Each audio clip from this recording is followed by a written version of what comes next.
Mic check, mic check. Testing.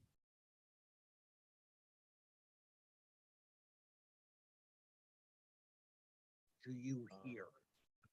Eddie, I can hear you. Can you hear me? Number and email is on there. You understand? That's good. Okay. Claude, everybody. I gave No, him Claude. major. I didn't get a Democratic button here. Yes, true. My phone number and email on Yes, all clear. All right, great. Thank you. it. Thank you. On agenda for our Italian. I don't know who festival. he is. That's why he's here. With John DePrada, you know John DePrada. Backpack. It does. I'm all for it. Believe me. So we did it Only in 3 years ago. It was a family event.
Get a nice crowd tonight. I wonder why.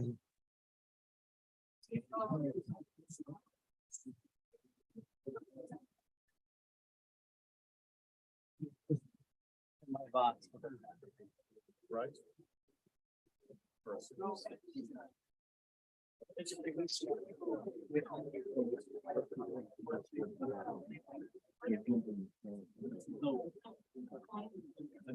Nice to see a good turnout, and there's nothing that controversial that I saw on the agenda. And we're ready.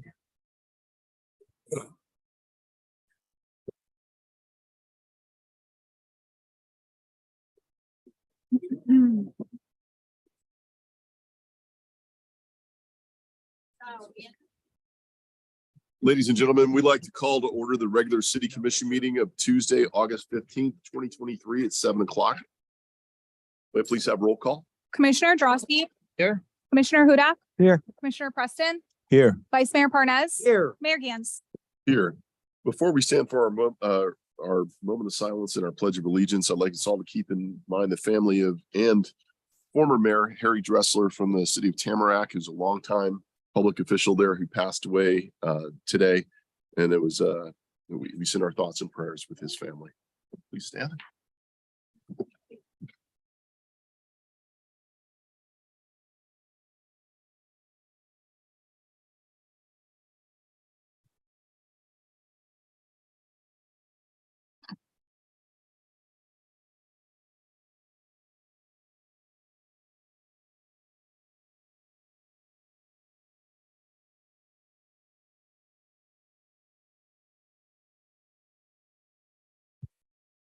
Pledge allegiance to the flag of the United States of America and to the republic for which it stands, one nation, under God, indivisible, with liberty and justice for all.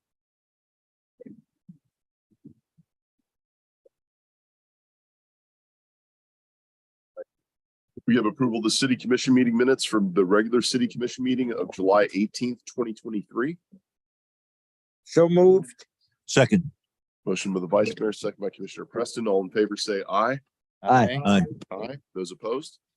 Acknowledgement of our city board meeting minutes for the police pension fund of April 27th, 2023, the code compliance meeting minutes of May 3rd, June 13th, and June 28th of 2023, and community appearance board meeting minutes of July 12th, 2023. Motion to approve. Second. Motion by the vice mayor, second by Commissioner Preston. All in favor, say aye. Aye. Aye. Those opposed? Okay, we have approval of the agenda for tonight. Motion to approve. Second. Motion by the vice mayor, second by Commissioner Preston. All in favor, say aye. Aye. Aye. Those opposed? All right, Madam Clerk. For those attending via Zoom online wishing to speak under public comment or an item that's open for public input, please click raise hand at the bottom under the reactions tab, and your audio will be unmuted when you're recognized by Mayor Gans. For those attending via Zoom by telephone, please press *9 to raise your hand, and your audio will be unmuted when you are recognized by Mayor Gans. Please make sure your audio is unmuted on your end by pressing *6. Thank you. Thank you, Madam Clerk. Our first item that we have tonight is a presentation to a local hero that we have For the past decade, John DePrado has reached out and requested JM Family support in purchasing over $25,000 worth of school supplies. John purchases 1,500 backpacks and delivers them to JM Family. JM Family leadership and more than 100 associates gathered in their warehouse to sort, assemble, and then deliver tens of thousands of school supplies.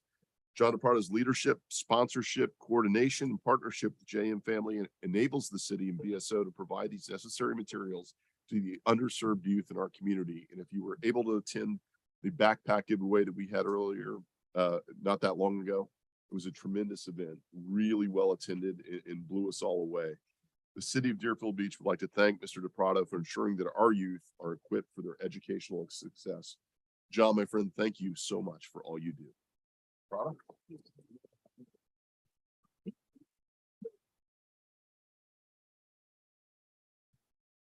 Unfortunately, I'm not feeling well. I would come down there, but I don't want to get anyone sick, except for maybe these two. That's it. Thank you, Mayor. Appreciate it. Ben, you want a mask? No. Okay. It's a muzzle for me, man. If you don't mind going to the microphone, John. You know, there's a little bit more to the story. A deputy started this 15 years ago, Deputy Harold Morrison. He took out of his own pocket the first year and started off with 20 book bags. And, you know, he also was an artist at getting people in the community to sponsor. So he found me. And as I said, the last event was a classic. I mean, it was the city contributed this year, made it one of the two best that I've been involved in. Thank you. Thank you, John, for all you do.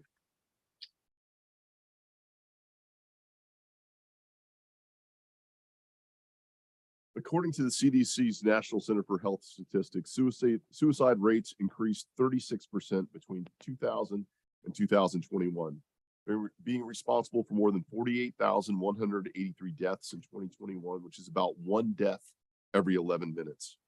In response to the need for identifying and treating mental illness, a grassroots effort was undertaken by the principal mental health providers in Broward County, including county, federal government, private sector, and nonprofit organizations to join forces in a historic effort to increase awareness and education by holding an in-person and virtual summit open to the general public for free during the 2021 National Suicide Prevention Week.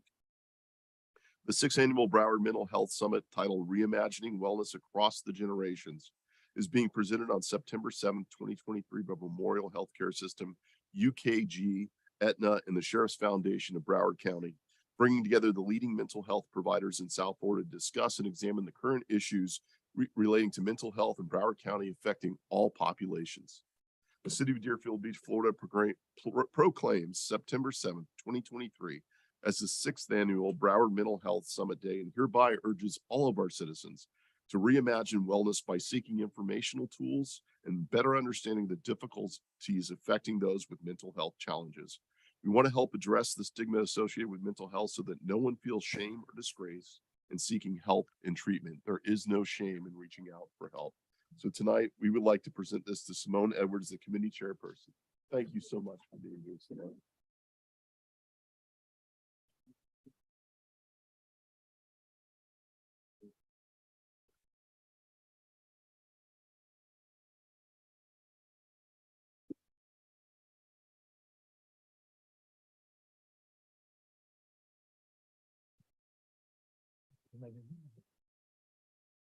Thank you very much for the proclamation. As you said, this is our 6th year. We're very excited. I want to thank Deerfield. I know Deerfield does a lot of initiatives, especially for mental health with your youth. So I thank you for that. My role is as a suicide prevention coordinator at the Miami VA, but I work out of our Deerfield office sometimes. So I'm extra excited to accept it from the city. And just thank you so much. Keep awareness going, and please keep your initiatives and keep everyone being aware that mental health is out there. We need help, and we appreciate your support. Thank Thank you you. for all you do. This is a perfect segue into recognizing someone within our city. On July 19th, 2023, while conducting his 30-minute peer monitoring customer interaction routine rounds, Deerfield Beach Pier attendant Kyle Gentili observed a female patron talking on the phone near the end of the pier. She appeared severely distraught and was down on her knees. Taking notice of the unusual behavior, Kyle approached to see if she needed help. As Kyle was trying to ascertain what was wrong, she stated that she wanted to end her life and threw her cell phone to the ground and lunged herself over the pier's edge. Without hesitation, Kyle reached and grabbed her to prevent her from going over the pier's edge. And without hesitation, he reached and grabbed her she was almost all the way over, and he was able to get some help of a couple of bystanders that were able to bring her back over the edge. Once she was safely back over the edge, Kyle instructed bystanders to keep her restrained while he called the police. Due to Kyle's brave efforts and quick thinking, she was safely restrained until BSO deputies arrived on the scene and provided adequate medical care. The city of Deerfield Beach commends Mr. Kyle Gentili for his courageous and immediate response during a time of crisis. You are a true hero of ours. Thank you so much.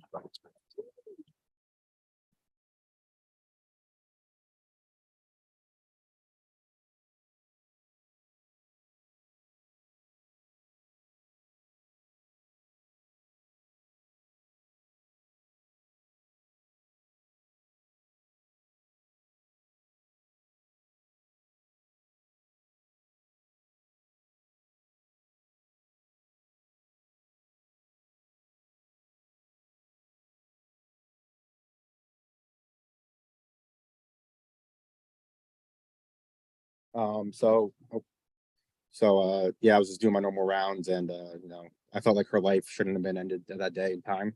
I felt like she had a lot more to live, so I thought jumping to action would be the best thing to do. So, yeah. Thank you. Thank Kyle. you. Thank you, Thank Kyle. you so much.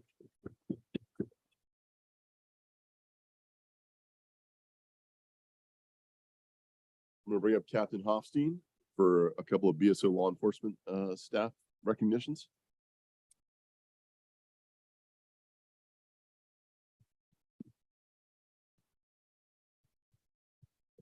Good evening. Thank you, Mr. Mayor. Good evening to you, commissioners, Mr. City Manager, residents at Deerfield Beach. Always an honor to be here. Always an honor to serve you.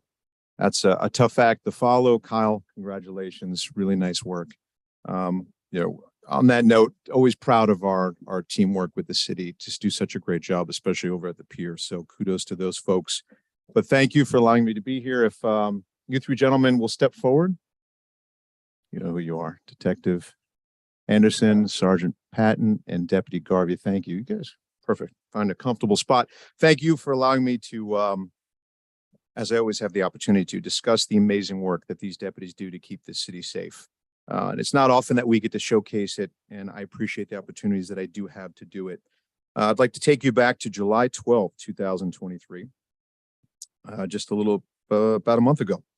So it was a Friday afternoon that Boca Raton PD was pursuing an armed carjacking suspect, or suspects, if you will, out of Boca Raton, southbound on I-95. So they were following or pursuing a Bentley, so later model Bentley. So we're talking a fast and expensive vehicle. But it's also important to note what that meant to us, as we knew we were dealing with some professional criminals here. And as you know, they are a scourge of our society right now, targeting all vehicles and all persons and things that are falling victim to their ways. But in this particular situation, we had professional criminals who were in a high performance vehicle bearing down on our city. When this was brought to our attention, our deputies, these specific deputies right here, sprung into action very quickly, mind you. And I didn't have the opportunity to be close enough to respond to the scene, but I was able to listen to it on the radio. And I'm never not in awe, and particularly in that day, at just the teamwork and coordination that these deputies, that it takes to corral something like this. So again, tearing down I-95 at a high rate of speed, this high performance vehicle, but they did exactly that. And we're talking rush hour traffic on a Friday afternoon. And there's just so many variables, first and foremost, the safety of the public. How do you take this criminal off the street? How do you stop this vehicle, and doing so safely? And that's what I'm always so proud of, that these deputies do, often with aplomb. And that's exactly what they did on this day. They were able to corral this vehicle, and this suspect was determined. This vehicle did not simply just stop because they had their police lights on. As a matter of fact, when they got into position, the suspect violently rammed one of our deputies' vehicles. which obviously could have caused a catastrophic accident or injury. Nonetheless, the deputies were steadfast in their resolve, and they were able to use some very coordinated techniques that they're trained in to intervene, as we call it, a vehicle intervention technique, and pull this vehicle off to the side of the road forcefully when it again tried to ram one of our vehicles. But they were able to secure it and stop its motion. But it didn't end there. The driver, who was your main suspect in this case, jumped out of the vehicle and proceeded to run across all lanes of I-95. Our deputies did not hesitate to give foot pursuit. These deputies here, endangering and placing their own lives in peril, ran across all lanes of traffic, north and south. And not only did they run across all lanes, but they caught the suspect. And in the process of doing so, two of the other folks that are being honored could not be here with us tonight, which included Sergeant Vanderhams, who was actually injured in the process of taking the suspect into custody, at which time they also discovered that he was carrying a loaded Glock firearm in his waistband. So luckily, this was all done again, what I'm most proud of, without any use of deadly force, without any injuries or any calamities to the public at large. And the totality of the results was this suspect was charged with armed carjacking, aggravated battery on police officers, aggravated fleeing and eluding, resisting arrest with violence, grand theft auto, possession of a firearm while in the commission of a felony, armed trafficking of fentanyl. You can do the math. That was recovered from the vehicle. And mind you, several lethal doses worth. And also, surprisingly, he was driving on a suspended license. But amazing work, really. And, again, I love the message it sends to criminals too. Don't try coming through Deerfield Beach. Don't come to our city. Don't try driving through our city. And we also gave a hearty year welcome to Boca Raton Police Department. But of course, we're proud of them too in their efforts. So for that, thank you for this opportunity to commend these gentlemen and recognize them as our deputies of the month for July 2023.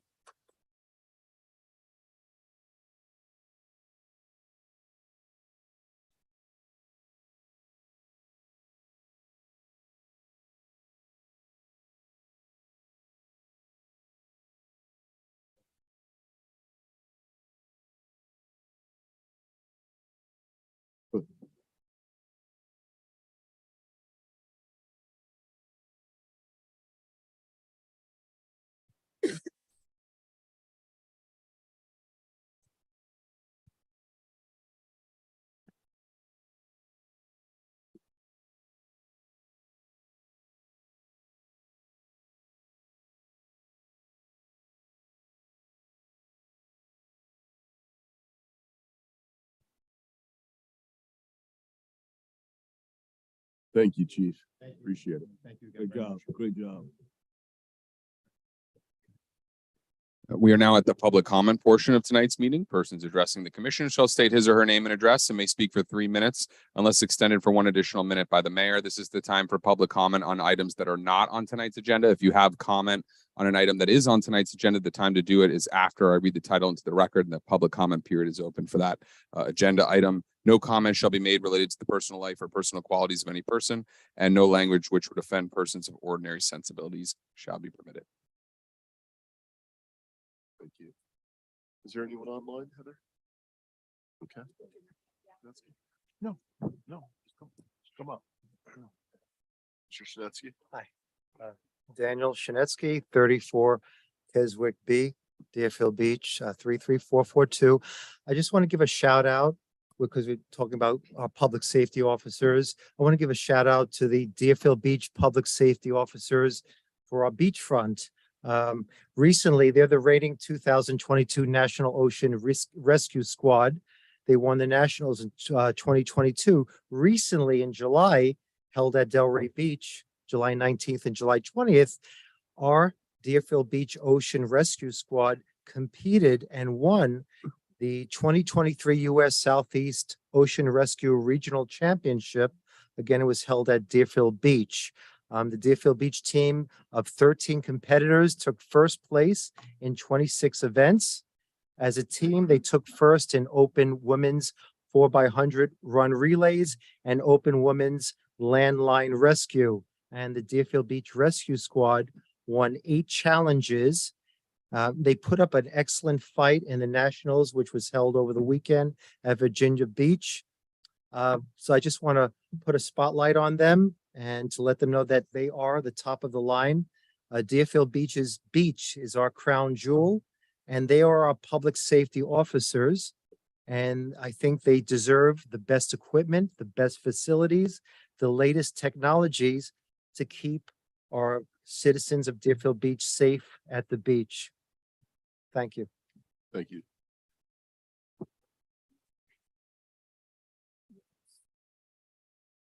Okay. Good evening. It's good to see you again. You too. I haven't been here in a while, but I wish those officers would. I do need your name and address. Oh, for the my record. name is Islameh Abdul Aziz, and I'm at 425 Northwest First Terrace, apartment 205, Deerfield Beach, Florida, the Palms of Deerfield Apartments. And I have a theater company called the Theater of Creative Consciousness of the Arts. And I wish these gentlemen had been here to hear what I have to say. There, the production, the opera that I'm doing now is called Mrs. High Sensation. And it's about drugs, gun control, and drugs, gun control, abortion, and other things that the youth are going through. So it's done by 13 teens and 3 adults. And its focus is on what these gentlemen stopped, fentanyl. In New York, 100,000 teens have died of fentanyl. 94 babies have died. Here in Deerfield, 2 babies died right here in Deerfield of fentanyl. The grandmother and father put the drugs in the baby's crib, and the baby got hold of it. The other one was because it looks like M&M candy, they had put it in the bottom drawer, and the baby crawled in the drawer and got it and ate it and died. So both of those babies in Deerfield died of fentanyl. So we really need to honor these men, these officers, you see, because what they're risking their lives for is to save these children's lives, because that's who this fentanyl is focused on. When you talk about 100,000 teens dying of fentanyl, now that's just New York. So we're not talking about California and the other states and Florida, so you can imagine the magnitude of this death, and I pray that y'all support me in the Theater of Creative Consciousness and support these children, you see, because they're risking their lives to go out there. And hopefully my friend Noah Rupert from the board of the educational board is going to allow us to come into schools and present this. And that's all I got to say. Thank you. How can we support you? Mostly by, the children of the Palm Beach, Deerfield Housing Authority has allowed me to have the rehearsals there. I'm doing I'll give you the cards and leave information. I'm doing the auditions right now. So we have about 6 of them already, but we need about 7 more male youth. So you can pass these cards out and things like that. I'm not asking you for money. You understand what I'm saying? Because the theater company, we do have a budget. If you want to donate, that's fine. We won't turn the money down.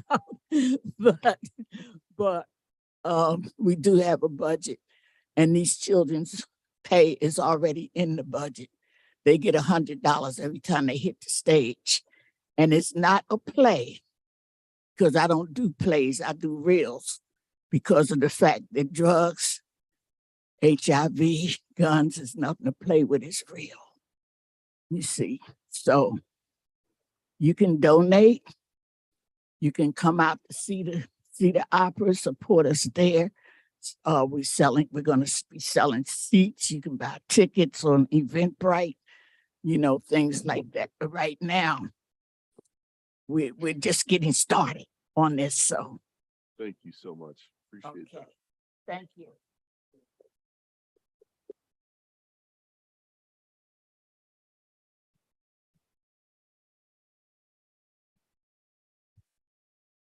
Good evening. My name is Linda Ruiz. I live at 425 Northwest First Terrace, apartment 407, the Deerfield Apartments, the Palms Apartments. I have an issue here, which I could be talking ahead of time, but I want to know about the budget as far as the Deerfield Beach City budget is concerned. From my understanding, there's going to be a budget cut in District 2, which has the school, Deerfield Beach High School, and you're supposed to be cutting the funds for like pre-prom and lowering the amount of monies, you know, toward different events in District 2. And I really want to know, is that true? District 2 is basically, or consists of predominantly African-American people, and the children, they need the education and they need their social events in order to keep coming to school for their education. So my question is this true that the budget is going to be cut as far as District 2 is concerned and the events that they're having? So do I get an answer now, or do I have to wait until the budget workshop? We can give you an answer when everybody's done talking. Okay, Good night. thank you. You're welcome.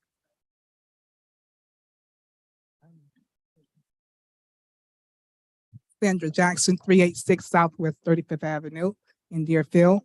I'm going behind Linda. I have some questions because I'm not going to be able to be at the budget workshop tomorrow. I'm hearing the same thing also concerning the pre-prom. I'm hearing that you guys may not even be funding it anymore, or even helping toward the pre-prom. Just to let you guys know, that's been going on for years in the city of Deerfield Beach. The people in our community, not only District 2, because this is open up to the whole community, anyone that attends Deerfield High School.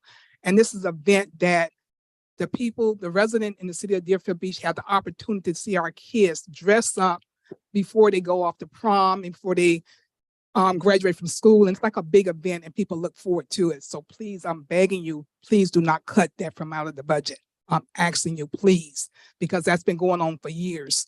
I know sometimes they do get a little something from the kids, but this is something that kids look forward to.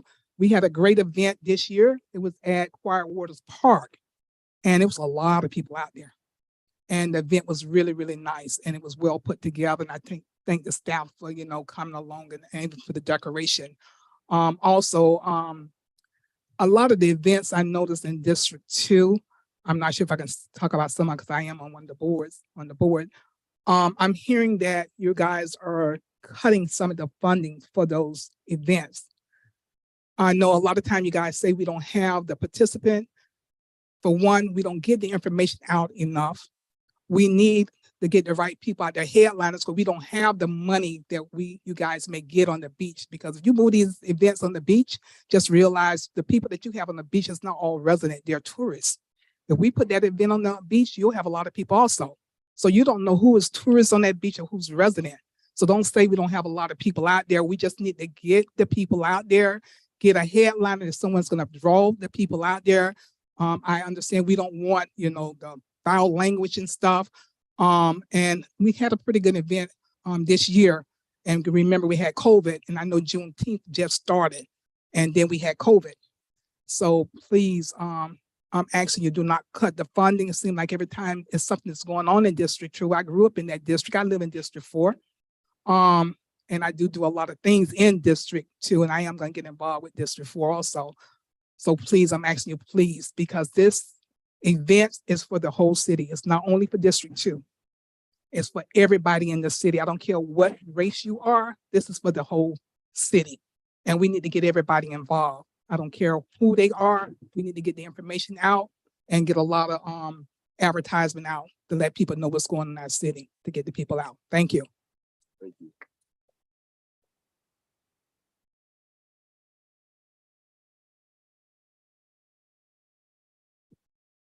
Good evening. Diane Chisholm, 375 Northwest 7th Court, Deerfield Beach. I have a couple of things that I would like to address the commission, the dais on. And one of them is I'd like to ask you all to please consider assisting the Palms with some of the events that's going to be coming before you in the upcoming future. As you know, they don't have any transportation. And that will be the one and probably only thing that they'll be asking you guys for is assistance in maybe getting them to some of their little events. One of the things they did recently, they went to and attended an event at the Jungle Queen. They enjoyed it so much, but it was a struggle getting the transportation for them. Now that the Northeast Focal Point is closed, there used to be some transportation for them. And I know that there have been some budget cuts in the city. But if that comes before you and when it comes before you, if you all would be so kind to consider giving them transportation for some of the little events that they're trying to do. It's a senior citizen complex, and those things mean a lot to them. The second thing is I want to bring to your attention is that I'm beginning to wonder, this is personal, what is going on in District 2 with the code enforcement. It's almost like they see some things and other things they see nothing. I was driving down 3rd Avenue on Saturday and Sunday, and there was an 18-wheeler completely disassembled in the front yard on the main street, just all out in the open doing repairs or whatever it is that they do. Now, the other thing that I'm going to say to that is that at least 3 times a week, I meet code enforcement pulling into my neighborhood, into my driveway practically, checking us out. And I think I've told you guys once before, my husband and I work very hard to maintain my property. I think we do a pretty darn good job. I had a picture, and if I had it early enough, I was going to give it to Mr. Santucci there just to show you guys. I'm trying to figure out what they're looking for. I'm beginning to think there's either gold buried there or somebody's husband or wife must be buried on my property and they want to snatch them away. But it's really concerning to me because at least 3 times a week, I get a visit in my front yard from code enforcement. What are they looking for? Now, when I start on 3rd Avenue, I see a lot that they can be doing. I could call and bug you guys every day, but I try and take care of my own business and leave other people's business alone. But there are 5 houses that's constantly, my neighbor is one on both sides, constantly being harassed. Now, the other thing I want to say to that community, at least 95% of them are all senior citizens. Just one more minute. Please, thank you. And I just want to know can I talk to someone? If there's someone from code enforcement here tonight, I would love to give them my phone number because I want to help them to figure out what it is they're looking for. And if there's something we can do to help, and if I may just add 5 more minutes, because I heard them talking about not 5 minutes, just 2 minutes. The pre-prom is a very important thing to the residents in the city of Deerfield Beach. I've heard rumors that the city is cutting budgets all over, not only in District 2, 1, 2, 3, and 4. But if we have to be selective, please reconsider cutting the pre-prom. It's something that the kids look forward to. The kids are already talking about it. And it's something we as community helpers would like to help them continue. And if there's anything we can do to get other districts involved, I raise my hand to do whatever that is. If we need to collect a few dollars from the kids, I raise my hand, we'll do that. Please reconsider cutting that budget. Thank you. Appreciate it.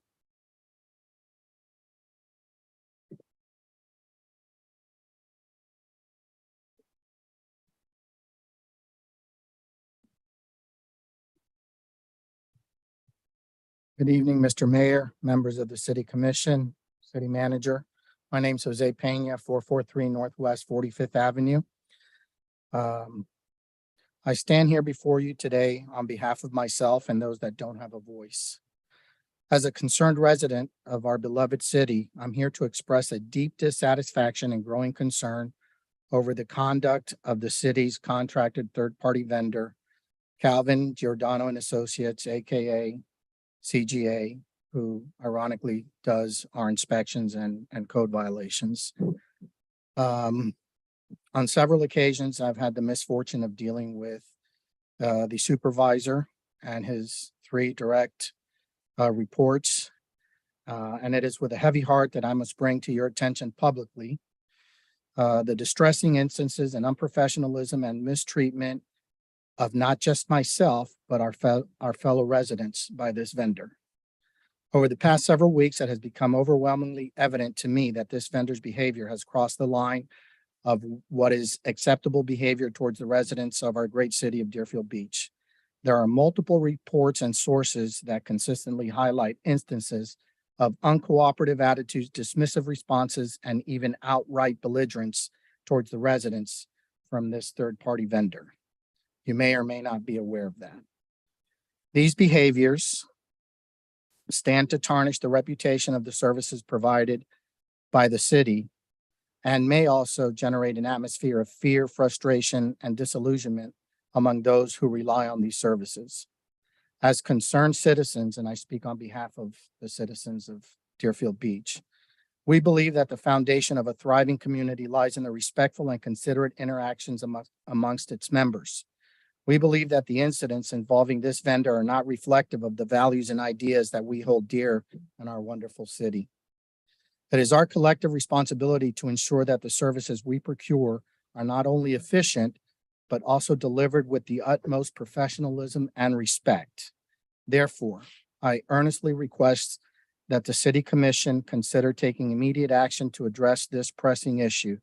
And if I may suggest or even implore that the City Commission not just look into these matters, but to also initiate the process of an RFP to find a suitable replacement for the current third-party vendor. I realize that's a lot to ask for, but at the very least, if the city would implement some type of customer service skills training, I think would go a long way. In conclusion, I thank you all for your unwavering commitment and dedication to our community's well-being. I have faith that you will consider this matter with the seriousness that it deserves and take one more minute, Mayor. Absolutely. That it deserves and take the necessary steps to rectify the situation. The future of our city hinges on our ability to uphold the values and professionalism, courtesy, and respect that we all deserve. I also want to go on record and hope that my publicly bringing this out to everyone's attention does not target me for any kind of retaliation, because I do deal with code enforcement quite often. So that's pretty much all I have to say. I want to thank you guys for your time and Mr. Pena, where do you live? Ben, if you can hold on 1 second on the end, can we circle back to this? Just Can we get everybody through? Okay, thank you, man. Mr. Pena, if you could answer Commissioner Preston's question. Absolutely. What's your address again? 443 Northwest 45th Avenue, How long have you lived there? over 25 years. We're original owners. We bought it in 1994. Thank you, Mr. Pena. Thank you, Mr. Mayor.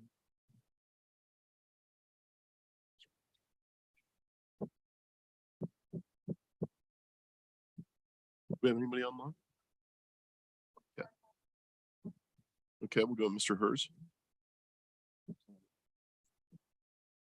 Go ahead, Mr. Hers, hold on a moment. We're gonna go with Miss Gracie right now. Go ahead, Miss Gracie. Sorry. Hi, good Bracy. afternoon. My name is Willie Rosetta Graham Bracy, and I would like to know, who do you talk to about putting your mailbox back on your house?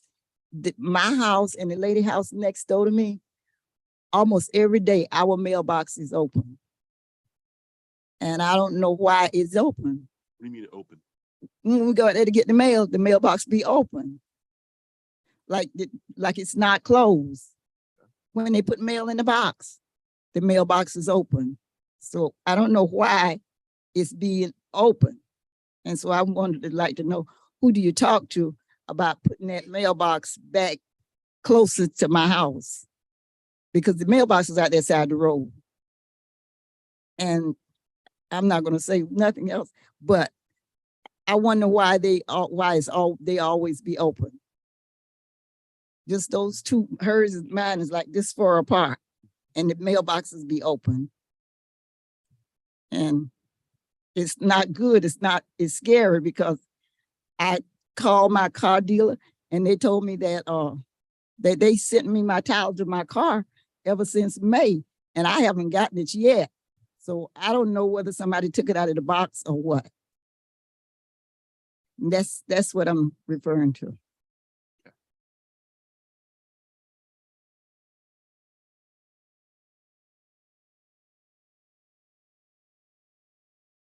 Anybody has their phone on? If we could maybe address that. Thank you. Good evening. I'm Burnett Roming. I reside at 1351 Southwest 10th Terrace. So it was a few minutes late, but I hear that there are plans to cut pre-prom for the community and also a couple other events in District 2. And so my concern with that is I was born and raised in this community, left, joined the military, came back, and I'm ready to participate and support the community. I have a son who's doing the same thing. And I had a conversation with him recently where he hadn't experienced events like I did growing up. We had Mango Festival, we had Martin Luther King Day parades and carnivals, we have Juneteenth now. And I feel like we're not giving our kids a reason to want to participate in this community. We cut funding for them in multiple ways in our school boards. What are we teaching them? What are we giving them to stand up for? What are we giving them to fight for? And I feel the more we take away from them, the more they're going to run and invest in other communities or not care about community at all. Because of my community, I am who I am. I'm pretty successful. I know other people that I grew up with. We're ready to participate in this community. We want to have something to stand for and fight for.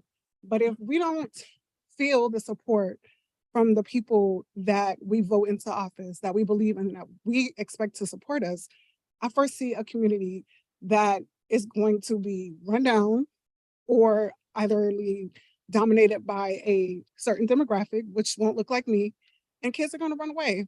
They're going to go and they're going to support and build other communities. And I don't think that's fair for Deerfield. That's it. Thank you.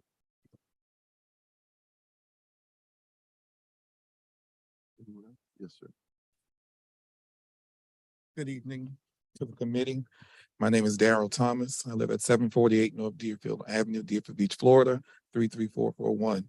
I am here with a concern about Johnny McKeithen Park across the street from my home.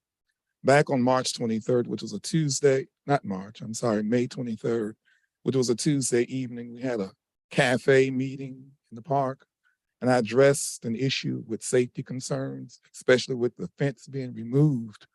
They now have a wooden fence up.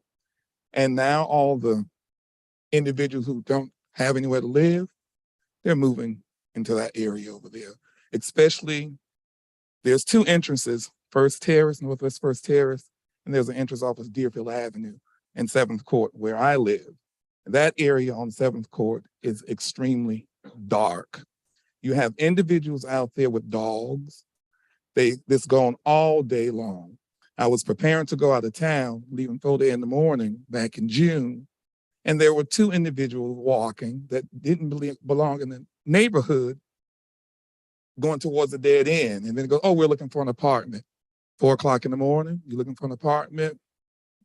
I spoke with Lieutenant Chauncey Cadade, I guess that's how you pronounce his name. He gave me his number, told me to call him. I told him I don't work for law enforcement. I work in healthcare, so I'm not going to do your job. You have been informed of what needs to be done. Supposed to have been patrolling the area. It has not been done. The people come after Samantha, the park ranger comes in, locks up the park. They just pull right on the outside and walk back in. And there's nothing that can be done because the chain link fence has been replaced with the wooden fence. If they're not going to secure it properly, at least give us adequate lighting and an officer during the after hours when the park is closed. Because our neighborhood is usually quiet, anything can go on back there because now they're infiltrating from the store APCO up here and various areas where they know that the park is now open. So this is my concern. And I will not be calling to tell you to come out there to do your job when it has been already, you've been informed already months ago. It's been 3 months. And I have yet to see an officer patrolling the area as promised. They do come if you call them though. That's it. Thank you. You're welcome. Is there anyone else? Good evening. My name is Theotis Times at 772 North Deerfield Avenue. I came with the same concern as my neighbor Daryl here. I went to the meetings and we have heard about the fence, the aesthetics, what it looked like. But however, that fence was put up before a lot of our time, but there was a purpose for it. And now that that fence is down, it is chaotic in that park at night. As he said, some nights I'd come home late, 2, 3 o'clock in the morning, observing individuals, large crowds in the park. Just Sunday, my wife witnessed a drug deal in the park. Guy pulls up. The only thing that the wooden fence is keeping out of the park is a car. Everything else goes in and they do whatever they choose as long as they want to, however they want to. And it's a liability to the city. And I think you guys need to address it before we start finding bodies, cars, or all sorts of other things there in the park at night, because it's only a perfect storm and it's brewing and it's getting ready to happen. We've worked over the years. Daryl can tell you of cleaning up that area from drug usage and different things. And now I feel like we're just going backwards because now it's an inviting place for people that are doing all sorts of, illegal activities. And it's dark. It really is. It's a dark place. And it's just a breeding ground for criminal activity at night. And we really need to address it.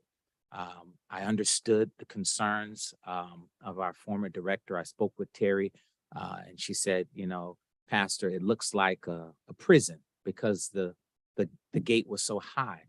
Well, I guess, in times past, there was a purpose that they made the gate so high to keep out certain elements and certain things. And so I think we need to address that and we need to handle it differently. And I've even seen the park ranger. I mean, she catches it now, closing up because there are people hanging out and they don't want to leave. There's DJ equipment. They're having parties. I mean, from my understanding, you're supposed to have a requisition from the city and rent the pavilion. But people are just there. I rode by this afternoon and there were probably 15 people underneath the pavilion in the middle of the day with nothing to do, just hanging out. And it's just becoming an eyesore now that the fence is down and it's just a comfortable place for all the wrong things. And I just hope that we can come to some sort of consensus, address this problem, and put this fire out before it gets bigger. Thank you. Is there anyone else inside here? You can go online. Okay, Mr. Hers.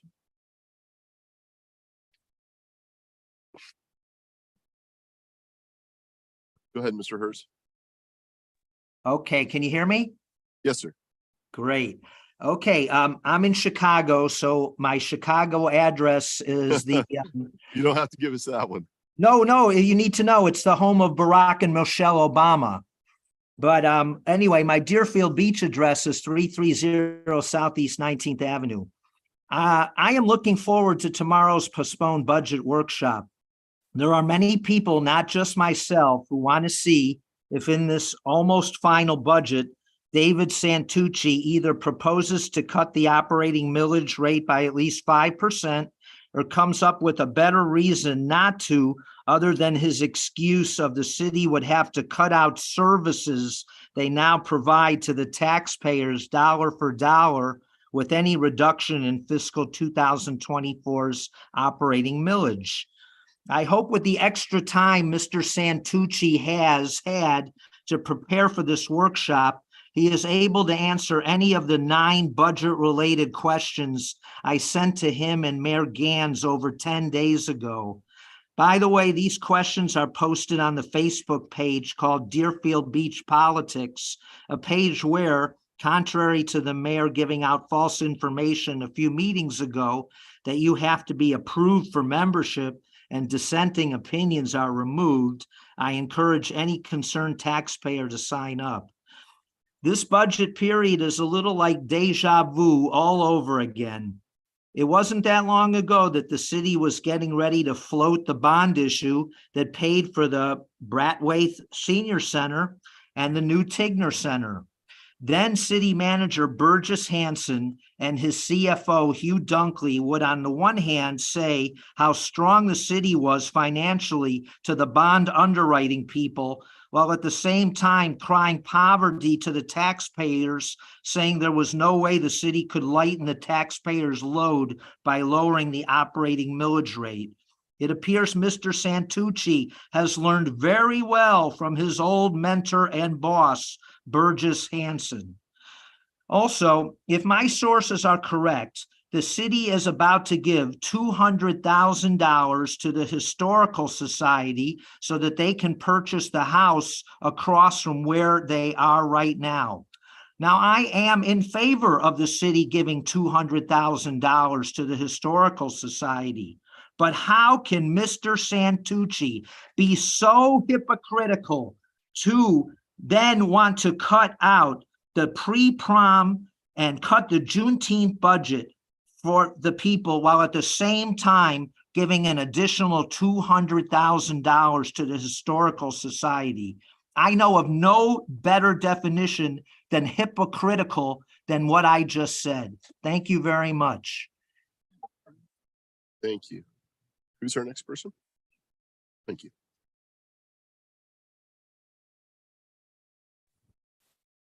Good evening, Ms. Mayor. Freitag, Good go right evening. ahead. Thank you. Good evening, Mayor. Good evening, Commissioners. Katie Freitag, 418 Southeast 2nd Street.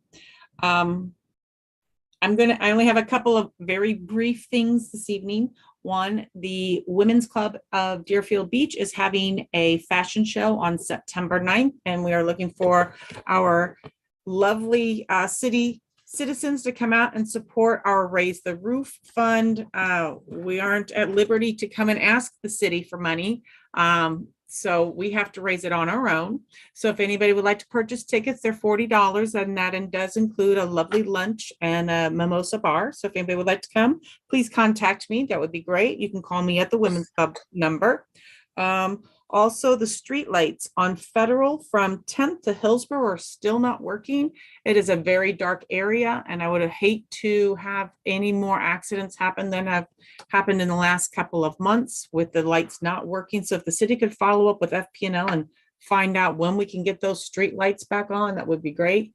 In addition, the street lights also on Southwest 10th are still not working. So I know, I don't know if the city's not paying their FP&L bill, but maybe that's the case. That's a joke.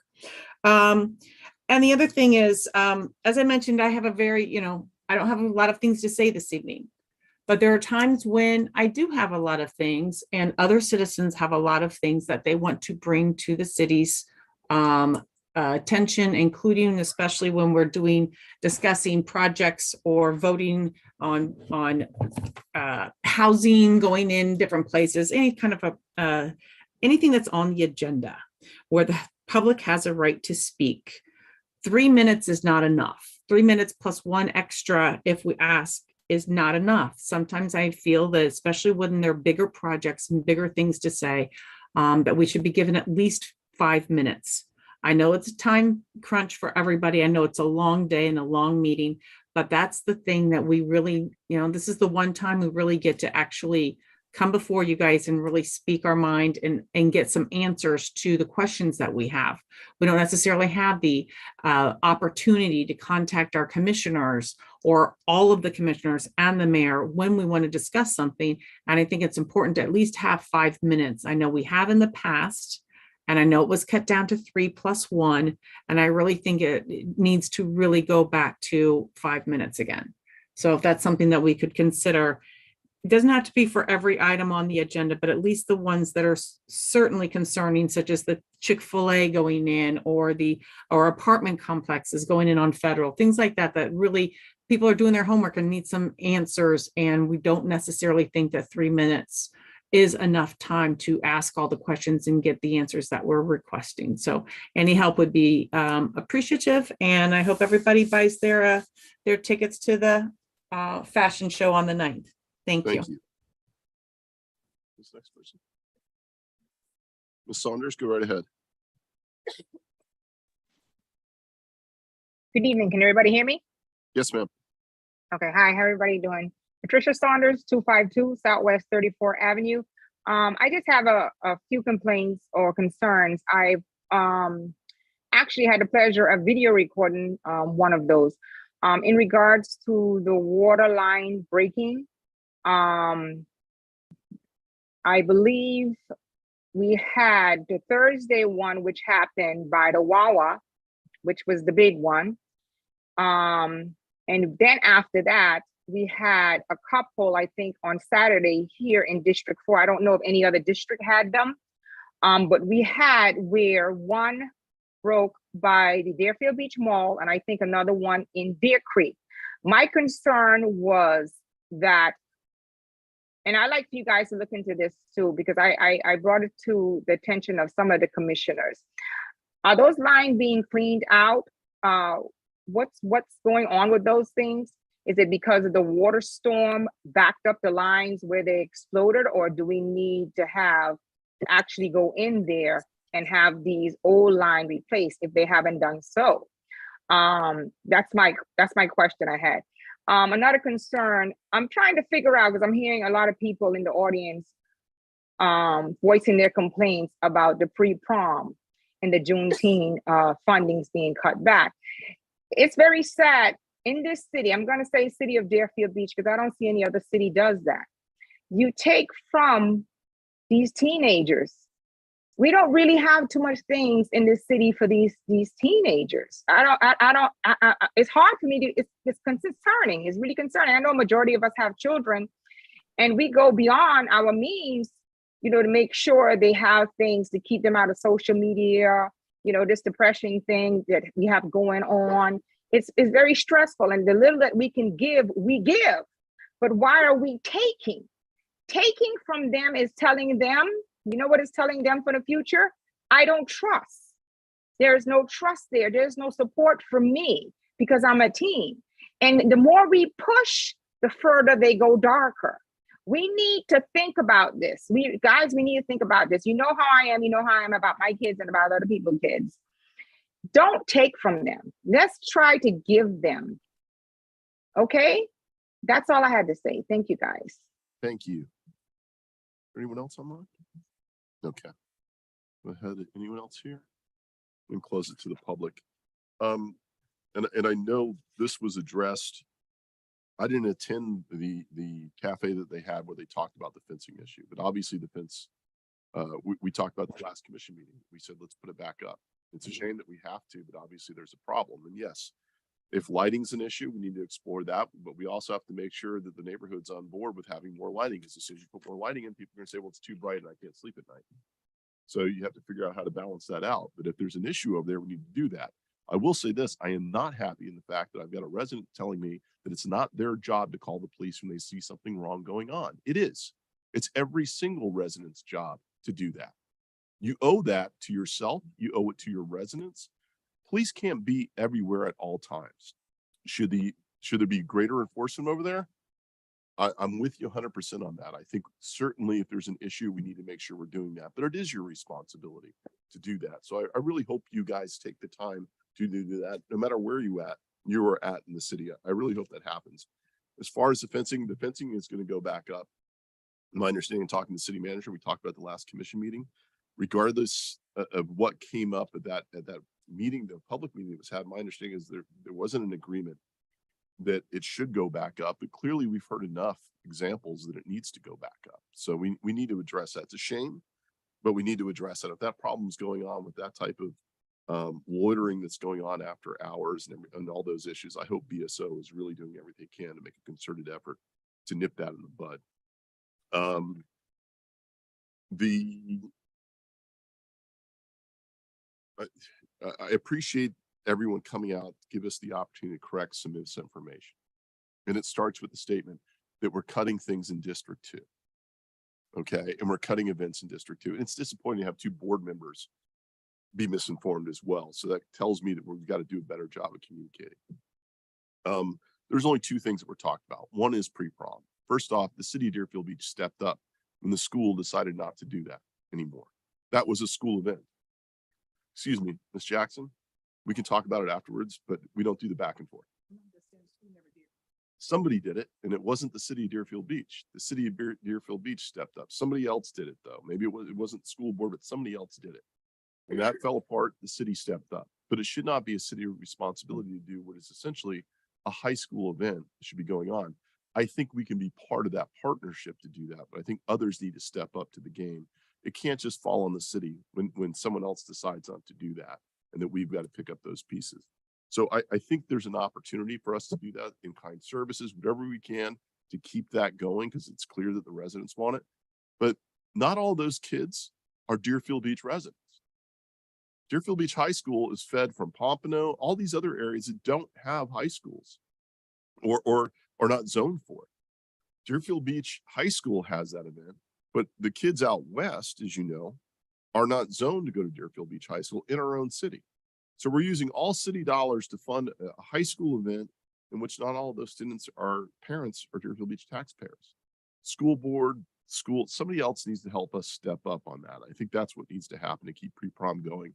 I'm okay with us trying to do what we can to contribute, but I think we also, whether it be you have people in the community that can donate, sponsorship, whatever it might be to make that happen. But those that step back before we stepped up, we shouldn't be, in my opinion, it shouldn't be an attack on the city of Deerfield Beach. It's saying we're taking away when we try to keep it going as long as we could. It just doesn't make a lot of sense. The other part of it was only $15,000 for one event, and that was Juneteenth, that originally wasn't going to get that $15,000. Am I inaccurate on this, David? That's correct, Mayor. We had a smaller budget for that, and then there was the year in which we had to cancel MLK because of the uptick in COVID. So we transferred that money over to Juneteenth, and we were trying to right size it higher than where it was before, but back to a more stable level. So money that we had originally going to a different event, we put towards that event, and to put it back to where it was pulled away from there. It's not cutting it. It's not trying to extract it. It's not trying to do that. It is a 15,000 cut. Now, the big debate we had was that particular event, and it's a new event, and it's an event that we struggle with. And I actually think we did a heck of a job this year with it. That it's a challenge. It's on Father's Day weekend. It is something, and it's something that the City Commission talked about, that there's not a lot of public awareness of what Juneteenth is. And education was supposed to be a big part of that program to let not just the residents of District 2, but of the entire city of Deerfield Beach, every single person in the population, to understand the importance of Juneteenth. If you feel we have a free country, that's the day that we became truly free. So everyone needs to be aware of it and understand what it is, but it is a challenge. We've talked about it. We talked about the challenge of having it on Father's Day weekend. We have the challenge of talking about it on a Saturday in the middle of one of the months that has got a ton of events going on. It's a challenge to figure out how to do it, but I think we're doing a pretty good job of it. But we're not looking to cut it to the point where we're trying to take away. The big debate was the fact that we were spending more money on that event than any other event per person than we're doing. Yes, we have events by the beach, and it's less because you have more people coming out. There's things that we charge for that offset those costs, but we have things that don't involve alcohol or anything like that, like the Fall Festival in the Villages of Hillsborough Park. We don't spend as much money on that event, nor do we even come close to advertising for that event like we've done with Juneteenth, which is the single most advertised event I think we do in the city of Deerfield Beach. I think that's something the board needs to come tell us what we're not doing right when it comes to communication on how to getting the public involved. There was a person that said that we're taking away from the youth and they're going to go off to other areas. I don't know where that is. We have parades. We have all sorts of events. We have tons of youth events. If we might not have Mango Festival anymore, you're right. but that became a debacle for a lot of different reasons, and it's a shame. But historically, yes, that was a wonderful event we had, but we replaced it with a whole bunch of other events that go on. If we're missing the mark on that, talk to us and let us know how we can do it to what the youth want. If that's who you think needed to come out for. We have a board. There's no other segment of our community in which we have specific events that are District 2 centric, that we have a board that works on those events and gives us guidance on how better to communicate. So I put that together and look at this, say, look, we can work on this together. I think it's misleading. I think it's intentionally done that people are trying to put bad information out there and say, we're cutting District 2. Not true. Not true. Unless you want to say, okay, that event was right-sized in some way. And yes, pre-prom was changing, but I don't look at pre-prom as a District 2 event. I look at that as a city event. So if you're talking a small cut to one that was originally not going to get that money, but got it because we canceled another event, I don't think that's necessarily right. And it's disappointing to hear that from people that have our phone numbers and they can pick up the phone and call us to find out that information. And without going around saying it and asking that question like this, or allowing it to continue on, because this is not the first time we've heard of this. Information's been floating out there for a while. Call us, ask us, Commissioner Preston, myself, anyone, call us. If you think that's what's going on, call us to get an explanation. Happy to explain it, but I think some people are trying to spin that, and we know how the game of telephone works. So I really appreciate the feedback and the opportunity for us to hear you out on it and to kind of straighten out some of the facts towards it. So that's very helpful. For those of you who complain about code enforcement, I wish you were at the last meeting, because the last meeting I brought up the fact that I am not happy with code enforcement. Haven't been happy with code enforcement for a long time. I'm never happy with code enforcement, even when I sat on the code enforcement board and we had BSO doing code enforcement. Never going to be satisfied with it. But I think it was an excellent suggestion tonight. Some customer service training and how we deal with the public, not just for code enforcement, but other areas as well. But I think that's extremely helpful. If there is gold buried in your neighborhood, please, if it's code enforcement finding it, I think we all want to know what's going on there. Talk about lighting, mailbox issue. Ms. Bracy, I'm going to say that you need to call the Postmaster General. I don't know what the rules are as far as moving your mailbox from the street to up against your house. Some HOA, I don't know if you have an HOA or not, but everybody has some different rules. But as far as but I would call the Postmaster General. Believe it or not, when you call them, they're actually pretty responsive, that sort of thing. That's not a city of Deerfield Beach thing with someone opening your mailbox. I don't know if we can really help you on that. Mr. Hers's questions. Yes, some of the questions have already been answered actually, and some of them will be clarified once the budget's actually presented to go from that. It is inaccurate to say that the $200,000 for the Historical Society that has been talked about is going towards the purchase of the building across the street. That's simply not true. What it is, it's to save the Butler House, which is falling apart, in which they can't, and they've been working for fundraisers for years to try to get the funding that needs to do before that historical building completely goes away.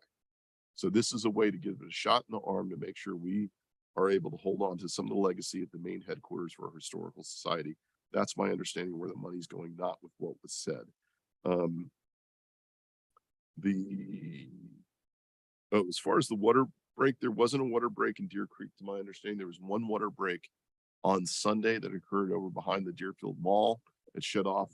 I think it was lower water pressure for Deer Run, Deer Creek. I had zero water where I'm at, and I'm right next to the Deerfield Mall, so we had zero water. I know that was one break, but those things happen from time to time, and I don't know how a 12-inch pipe just suddenly gives out, but you look at it, doesn't look like there's anything wrong with it, and they give out. So certainly that's one of the things that we're doing, is working on our infrastructure, make sure these types of things happen. I will say this: we never had 5 minutes to speak. Never. Yes, we did. No, we had 4, and it was a firm 4.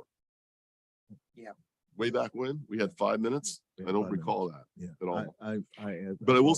So if we had 30 people and you want 5 minutes to speak, think about how long we're going to be here, especially with some of the way it goes. Certainly, we have opened it up. We've given everybody the opportunity to speak on some issues. And there are circumstances where I think there are creative ways that I've tried to do when someone has a question and they use up their 4 minutes, that I ask them a question to give them the opportunity to share their opinions on what's happening. Going to 5 minutes is something we can creatively do without changing our rules, in my opinion. I think that is, I hope I haven't missed anything. Mrs. Aziz, I applaud you for your theater and what you're doing, and just get us the dates so we can get that information out there and get some support. I think that, thank you. I think that's what we have right now. Commissioner Preston? Yes, I just want to say that that sometime when people come and voice their opinion, because I don't know who the people are that with it that bring forth this misinformation. The people that are here tonight are actually coming in quest of information, in quest of answers, because they do care, because what they see is it's how they see it and they interpret it a certain way. So when you have an event that they know that can be a positive in a community, and then there is less funding for that event, they know how catastrophic that could be in trying to organize and get everybody to be on the same page. So the people that are here are the people that we all should be very proud of, because they come asking questions, and they are not the problem. There are people that are out there that are negative, but these people that are coming and that are sharing their points of view are not those people. And they have every right that if they're in perception, they see and think that it's being cut and a certain area is being targeted, they have every right to say that. And then in defense, the city can say, here's our position on that. And then we can go from there.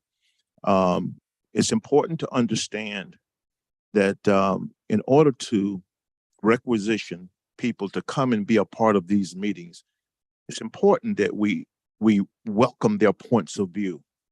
We're not going to always agree. That's why we're all here. A lot of the times we debate, and that's okay. But the people that come because they care about their community. They come because they care, and that's important. And so there may be people out there that are getting things twisted, but the people that came to the mic today and the people that showed up, they are not those people.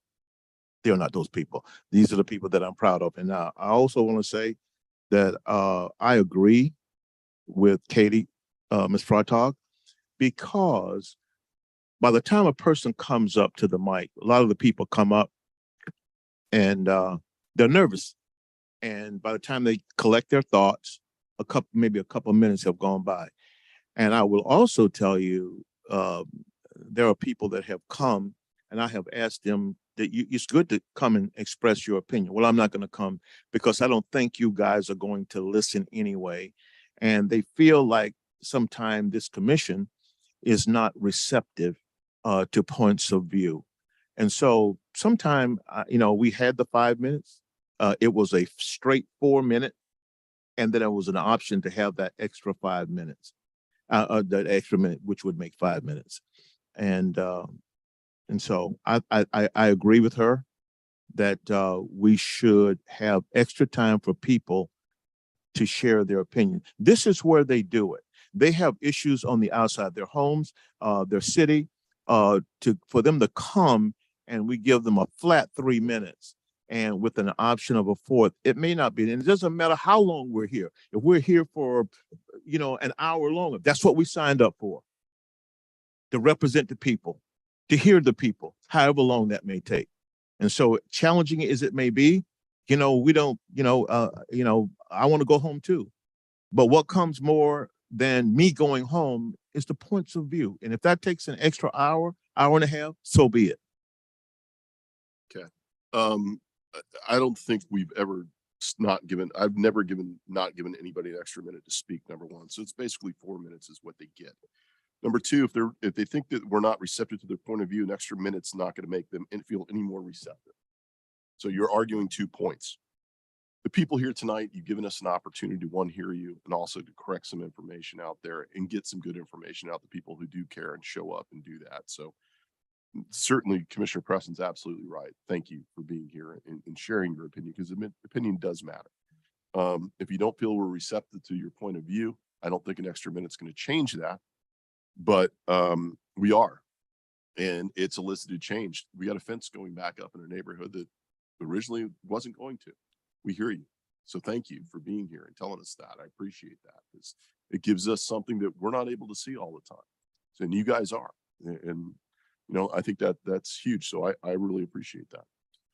Vice Mayor Parnas. Yeah. And I hate to disagree with you. I get between 5 and 30 phone calls a day, and I listen to my constituents, and some that aren't my constituents that still call me. That doesn't mean that we have to be here till 3 o'clock in the morning because they decided they want to ask their question in public.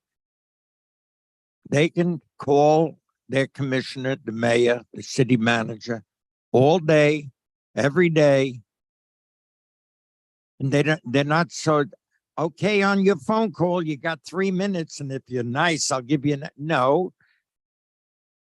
I answer the phone, and if it takes 10 minutes or 15 minutes with one person, that's fine. So this is not necessarily the place to hear, we need a fence. We heard them the first time without it being 5 minutes, and a fence is going to go up. People can contact the city whenever they want to. It doesn't have to be at this meeting. I'm sure you get phone calls, Ben, don't you? All the time. All the time. So giving somebody an extra minute so that we here till 2 o'clock in the morning on some days, and we have been, isn't going to solve the problem. People have to be educated that they can call the city, they can call me, they can call you, they can call the mayor, and we give them the time. This is my only job. My job is to help my constituents. And I have 2 phones and they don't stop. We have a guy putting in an electric water heater and he has no permit, and we check it out and we send code. And then I get a phone call. So what are they going to do? They're going to make him take it out because it's not allowed. And I spend the time calming them down. But it can't all be done here at the meeting. Forgive me, I don't mean to insult anybody, but some of the people that come here to speak on open mic are just doing that. They come here to speak when they could get the problem solved without getting up for the 3 minutes. It's a courtesy we give people to voice their opinions about things. And when it comes to an item on the agenda that we're going to vote on, we always open it up to the public to get their opinion. So stretching it to 5 minutes is not going to solve the problem. The 3 minutes with 1 minute extra is enough for you to make a statement. Then we hear you and we will take the proper action if that action is deemed necessary by the commission. That's what we're here for. If we think it's not, then it's not. Suppose the people around that park wanted a 15-foot fence. Not going to happen. But a fence will go up. That's reasonable. That will do the job. So I'm sorry, but I disagree. I don't think we should change the 3 minute plus 1 an open mic. Thank you. If we can just kind of refocus where we're at and come back to this later and move on with our agenda, as opposed to debating this back and forth, which is not an item that's on our agenda. Let's keep in mind, this is a business meeting of the city of Deerfield Beach. Absolutely. All right. And For I'm us an to go equal about member. this. I know you're an equal member. You've had your chance to speak. He's had his chance to speak. Let's move on and talk about this at the end when we have open opportunity to do that, if that's all right. Okay. Thank you. I appreciate that. Okay, we are now at consent board appointments. Items 5 and 6 are on consent board appointments. Is there anyone from the public for item 5 or item 6, as far as these appointees, that would like to speak by show of hands? Okay. Anyone online? All right, we can do it as a group if you'd like. Motion to approve 5 and 6. Okay. Motion from the vice mayor, seconded by Commissioner Hudak. We have all in favor say aye. Aye. Aye. Those opposed? Okay, we are now at consent agreements and expenditure requests. Items 7 through 11 are currently on consent. Okay. Is there anyone that'd like to comment on any item through 7, 8, 9, 10, or 11? Just show of hands.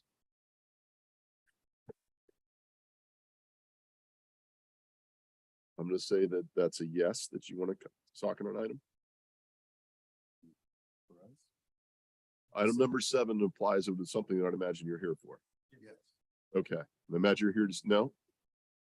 Is it something that you're gonna want to speak on? Show of hands. There you go. Thank you. Is there anyone else? I'm sorry if that's confusing. We have the opportunity to do it all as a group. But if you guys have any questions on these items, we'll pull them and make sure that your questions are answered. Get a chance to speak. So item number 7, I know we have some people here for that. Is there anyone for item 8, 9, 10, or 11?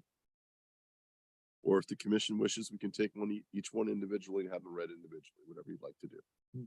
Group. Anyone online? Okay. So number 7 we'll pull for sure for discussion. Okay, but Any others? 8 through 8, 9, 10, or 11. motion to approve 8, 9, 10, Hold and on. 11. Hold on, I'm gonna close it to the public. Okay. 8, 9, 10, and 11 can be done as a group. You have a motion from, Motion to approve. you have a motion from Commissioner, Vice Mayor Parnas, second by Commissioner Hudak. Roll call, please. Commissioner Drosky, Yes. Commissioner Hudak, Yes. Commissioner Preston, Yes. Vice Mayor Parnas. Yes. Mayor Gantz. Yes.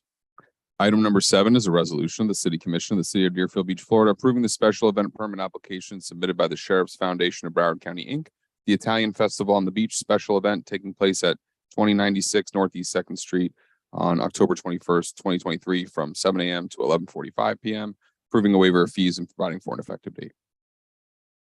Okay. City Manager, any comments on this?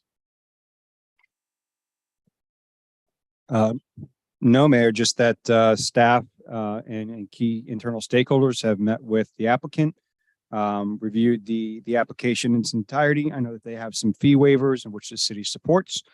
And the city supports the resolution as drafted before you. Okay. Is there anyone from the public that would care to comment on this item?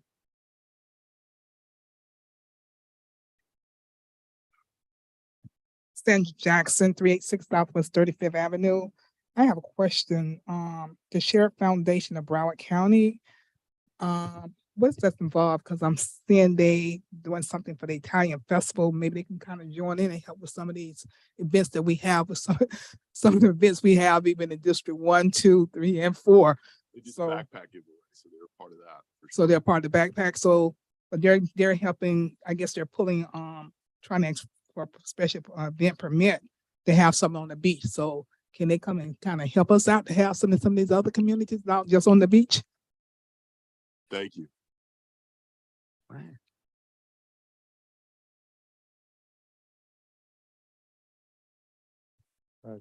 Daniel Shinetsky, 34 Keswick B, Deerfield Beach, 33442. I'm on the Deerfield Beach Cultural Committee. And I think this is an excellent idea. I mean, the great thing about Deerfield Beach is its diversity, all different groups of people getting together and knowing each other. I know we had the Brazilian Festival months ago, and I think it was a success. A lot of people did not know about the Brazilian community, got a chance to listen to their music and got a taste of their culture. I thought it was fantastic. I had the pleasure and the honor of being part of the Juneteenth celebration that they had in June, and it was great. People were networking, people were getting to know each other. That's I'm gonna try to point you right towards this event, if that's okay. Yes, sir. So again, I think it's a great idea. It's a chance for people to see each other's culture, and I'm fully in support of it. I look forward to it. Excellent, thank you. Anyone else? Yes, ma'am. You'll have to give your name and address again for the record. Islam Abdul Aziz, 425 Northwest First Terrace, apartment 205, Deerfield Beach, Florida. I have been invited to your cultural committee meeting. And they want me to hold 4 events this year. Is this in particular to the Italian festival event? Oh, I thought it was No.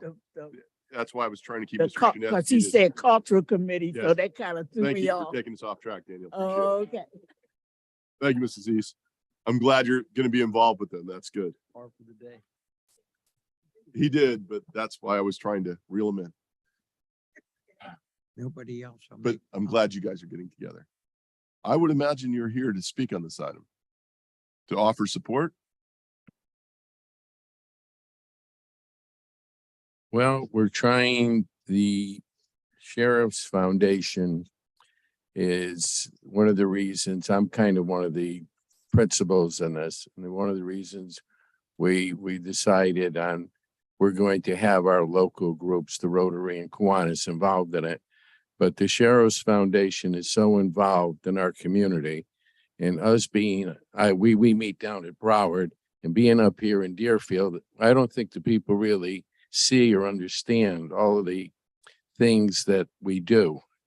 In other words, in addition to drones, we bought a vehicle for the Sheriff's Department that can go into the airport. Mental health, which we were talking about, we're involved in that. Vests, I mean, we're north of a couple $100,000 a year in service projects for the Sheriff's Department and the community. So my thought was to get the foundation up here so the public can start seeing some of the things that we're doing. You know, the canine dogs will be here. We support them, mental health. So I just thought it was another opportunity to maybe enlighten and get the public to know that some of the things that some of the business people in town are doing. And plus, it's going to be the best family event that the city's going to have. Without any bias. Thank you very much, Mr. Prado. Appreciate that. Is there anyone else? Anyone online? Okay, I'm going to close it to the public. Ms. Jackson, I like your way of thinking. I like your way of thinking. Sponsorships or something that would really help. I like your way of thinking. So that's awesome. Thank you. Commissioner Preston and then Commissioner Hudak. I'm a little confused. Why was it pulled? I don't understand. Was there an issue? It was pulled. It was pulled to discuss because there are people who want to talk about it. Oh, they just want to talk about it. Yeah. Oh, okay. Yeah. No, we had people here to speak on it. If there was any items anybody wanted to speak on, we would have pulled those too, but they wanted to speak on this. I'll make a motion to approve. Commissioner Hudak, we got you first. Thank you, Mr. Mayor. I am fully supportive of this event. I'm very excited about it. I was very instrumental in the first one we had. I think it was back in 2019, maybe 2020. So I'm really excited. I'm so glad that the city is supporting it. I'm glad to see that the fees were pulled. And if there's anything that we can do to support it, I'll definitely support that as well. So, and I'd also like to make a motion to approve. Second. We have a motion from Commissioner Hudak, seconded by Vice Mayor Parnas. We have roll call, please. Commissioner Drosky, Yes. Commissioner Hudak, Yes. Commissioner Preston, Yes. Vice Mayor Parnas, Yes. Mayor Gans. Yes. Item number 12 is a resolution of the City Commission of the City of Deerfield Beach, Florida, approving a work authorization with Carollo Engineers, Inc. to provide professional engineering services for the development of a bond feasibility study related to the city's integrated utilities master plan capital improvement program in an amount not to exceed $43,900, providing for execution and an effective date. City Manager. Thank you, Mayor. I did pull this item because I wanted to just obviously just make clear, as this is financially related, that this scope of services is for our utility master plan consultant to participate in the effort to put together the required information that we'll need for a utility bond that would come before the City Commission later on down the road. If you remember through the utility master plan, we presented several options of funding the various projects contained in the utility master plan. Some of those projects, again, were the ion exchange, water process conversion from the lime softening. It's an extremely expensive project, along with some of the other projects that are included in the master plan. So yes, as this particular item leads to the eventually bring forth to the city commission the issuance of debt, I wanted to just make sure that this was before you. Otherwise, it's a fairly simplistic item standing on its own at a cost of approximately $44,000. Happy to answer any additional questions. I also have our CFO and the Director of Environmental Services here, should you have any questions that I can't answer. Okay. Questions of the board? All right. Is there anyone from the public that care to speak on item number 12? Anyone on the line? Okay. I'm going to close item number 12 to the public. Vice Mayor Parnas. Motion to approve. Thank you. Second. Vice Mayor Parnas made the motion, seconded by Commissioner Preston. We roll call, please. Commissioner Drosky, Yes. Commissioner Huda, Yes. Commissioner Preston, Yes. Vice Mayor Parnas, Yes. Mayor Gantz. Yes.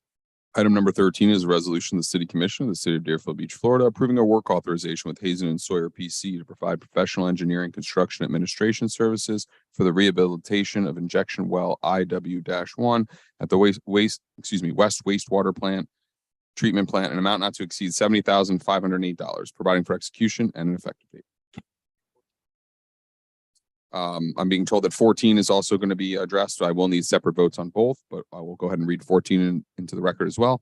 Item number 14 is a resolution of the City Commission of the City of Deerfield Beach, Florida, approving the award of ITB number 2023-19-BA for the injection well rehabilitation project at the West Water Treatment Plant to All Webs and Enterprises, Inc., authorizing execution of a contract with All Webs Enterprises, Inc., the sole responsive and responsible bidder, in an amount not to exceed $1,088,000, providing an effective date. Good evening, Mayor, Commissioners. Priscilla Sigelnik, Director for Environmental Services. I do have a brief presentation on this item, so I'll go ahead and have that queued up. So the injection well is where we dispose of our concentrate during our water production process. About 5 years ago in 2017, we had a rehabilitation project on that injection well. We're getting right now about 5 years life out of it before we need to do another rehabilitation, and that's where we're at today. So this deep injection well, this is located at our West Water Treatment Plant. Currently, we're finding that there's a increasing operating pressure causing a loss of injection. So what we're experiencing is that there's some basically the aperture, the diameter is becoming occluded, and it's becoming more difficult for us to dispose of our concentrate. The design professionals that we have brought on board have prepared specifications and a plan for us to do the rehabilitation needed for this well. We can go to the next slide, please. So this next slide just talks about our bid process. It was solicited for competitive bidding. Solicited back in June 16 of 2023.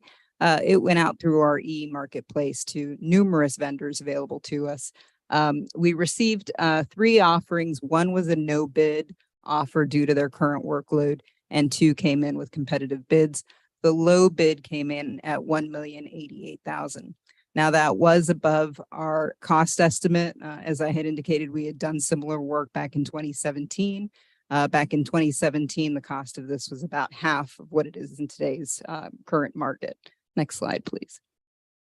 So this year we did have a budgeted line item for $500,000. We are going to be dipping into our utilities fund balance in order to fund this project. It is a critical piece of infrastructure.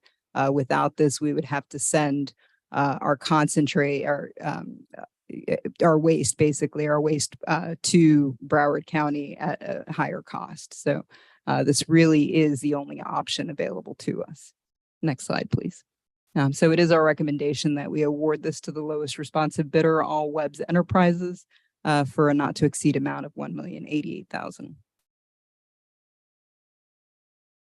And I'll take your questions.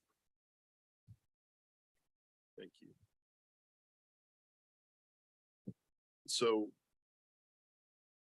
we're down to one option with this, and this is something that's absolutely necessary that we need. Absolutely, yes.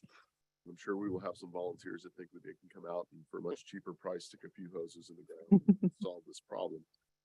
But this is one of the things that we have a problem with as a city, is that some of this work is so mandatory, and it's such a small, narrow talent pool out there for us to get this to be done. I mean, this is a lot higher than what we expected. Yes, sir. There's only about 3 vendors on the market.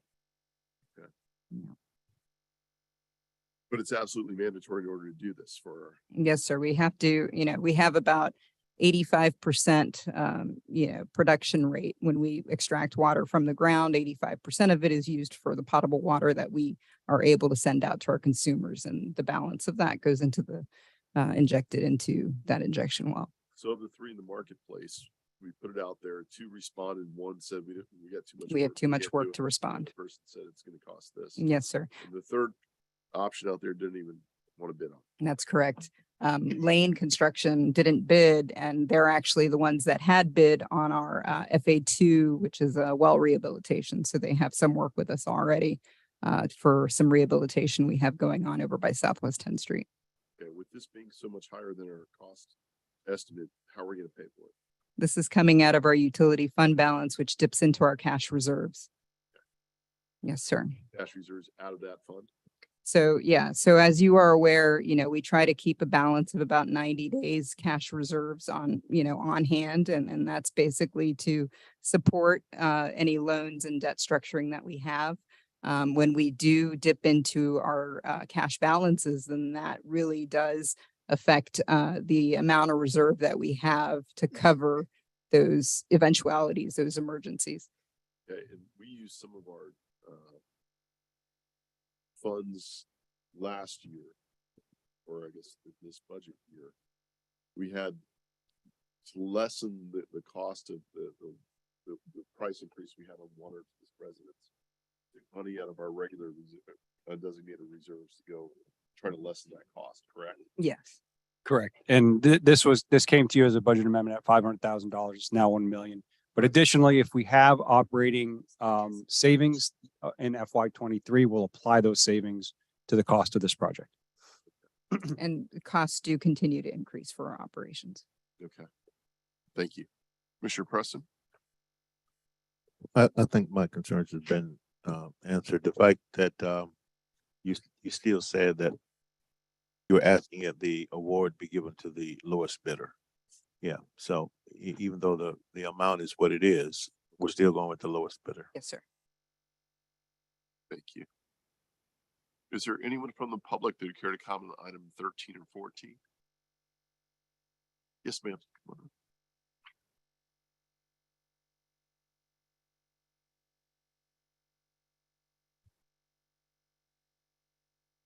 Diane Chisholm, 375 Northwest 7th Court, Deerfield Beach. Anytime I hear a million anything makes both my ears open up really wide. So I had one question, what are other cities doing with this same issue or situation? Do we know? And my second question was, how were we so far off? I know you said that the bid that we received was the lowest of the 3, but we had estimated a dollar amount. Have we figured out how we were so far off, like $500,000? I was just asking that question. Thank you. Just to clarify, we didn't receive 3 bids. We put it out. There's 3 people out there can do this particular work. 3 vendors, that's it. One of them chose not to bid. The other one bid, but then said, you know what? We can't do the work because our workload is too much. That leaves us with only one of the 3 that gave us a price, and it was this price. So just for clarification on that. That we received 2 competitive bids, but one of the 2. No, the third was they said no. So we had 2. So we went the lowest one on that. Okay, thank you. You can come right back up. Because how were we so? I was asking the question, we received a bid, we had estimated what we thought it would cost. My question Oh, was, no, we're gonna answer that. We'll answer that. oh, later. okay. Go ahead, Ms. Jackson. Daniel Jackson, 386 Southwest 35th Avenue. I just have a quick question. How it's gonna affect us as taxpayer? I guess you get the money from someplace else. Is this gonna affect us in the long run? Raising, no way? Okay, We already did that. okay, thank you. Anyone else? No? Okay, I'm gonna close it to the public. You might- Mayor, I can Mr. address that. Thank At the end of the day, it's really a supply and demand issue as it relates to the cost. If there's high demand and low supply, which is the issue that we have here with vendors, our cost is going to be higher than we anticipated. The cost that we thought we were going to get was based off of just our historical costs and market rate information that we had available at the time. So hopefully that answers your question. This is not this expense alone is not going to affect our rate plan moving that we have in place at this given time. What do other cities do in this type of scenario? They do exactly what we just did, Mayor, or what we're attempting to do here, which is move forward with the bid that we have at the cost that we have because of the criticality of the infrastructure. Thank you. Vice Mayor Parnas? Yeah, before I make the motion, the public should understand this. We have a few wells that supply all our water. They have to be taken care of maintenance wise. Generally, we rest one and the others supply the water, and then we rest another one and a third one. Spending money to protect these wells, keeping them in A1 shape, gives you the best water in Broward County. Commissioner Bogan went through our water plant. He even took samples and sent them at his own money. And some of you don't even know this, but the water you buy at Publix, their seltzer, their own brands of soda, all that water comes from us. They buy it from us. So keeping our wells in good shape means you have the best drinking water in Broward County. We owe you that. It's coming to you. There are cities that say, well, the EPA is changing the rules to what we're doing now in a year, so I'll worry about it in a year. And the meanwhile, their water is terrible. And they don't care about their citizens. I'm proud after going through the plant and seeing the care that they take to filter the water and do double osmosis and to make sure you got the purest water possible to drink, that all the protocols are followed. And I'm proud of the city for doing it and taking the stand. We protect our wells because without them, we don't have water. So I make a motion to approve. Second. And that's item number 13, Commissioner Parnas, Yes, Construction Administration Services. Okay. as well. Yes. Motion from Vice Mayor, second by Commissioner Preston. Roll call, please. Commissioner Drosky, Yes. Commissioner Hudak, Yes. Commissioner Preston, Yes. Vice Mayor Parnas. Yes. Mayor Gans. Yes. Okay, and now item number 14 is the bid award, All Webs Enterprises.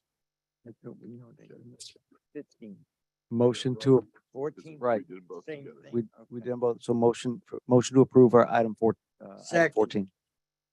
Motion from Commissioner Hudak, seconded by Vice Mayor Parnas. Roll call, please. Commissioner Drosky, Yes. Commissioner Hudak, Yes. Commissioner Preston, Yes. Vice Mayor Parnas. Yes. Mayor Gans. Yes. Okay, we are now on item number 15. Item number 15 is an ordinance of the City Commission of the City of Deerfield Beach, Florida, approving the lease agreement between the City of Deerfield Beach and Deerfield Beach Cafe LLC for the lease of the city's pier restaurant for a 20-year term with 2 5-year renewal options, providing for execution, severability, conflicts, and an effective date. This is first reading. I'm going to go ahead and give you just a brief overview of the key business terms of the lease. and then I'll turn it over to the manager to the extent he has anything to add, or if you have any questions, I'm certainly here to answer them. So this lease that's before you, and this is first reading, it provides for a 20-year lease. As I mentioned, there are 2 5-year renewal options. Those renewal options are at the mutual agreement of both parties. So they are not entitled to it, and we are not entitled to them to stay for those additional 5 years. As discussed at the prior meeting, it provides for $210,000 in year 1 base rent. That rent is to increase by 2% annually every year. Additionally, we have a percentage rent clause of 5%. So to the extent that the percentage rent equals more of the 5% of the total gross sales equals more than the 210, for example, in year 1, we would receive that greater amount. And I gave an example of that at the last meeting. The lease premises do include the use of the observation deck. The premises are leased in as-is condition.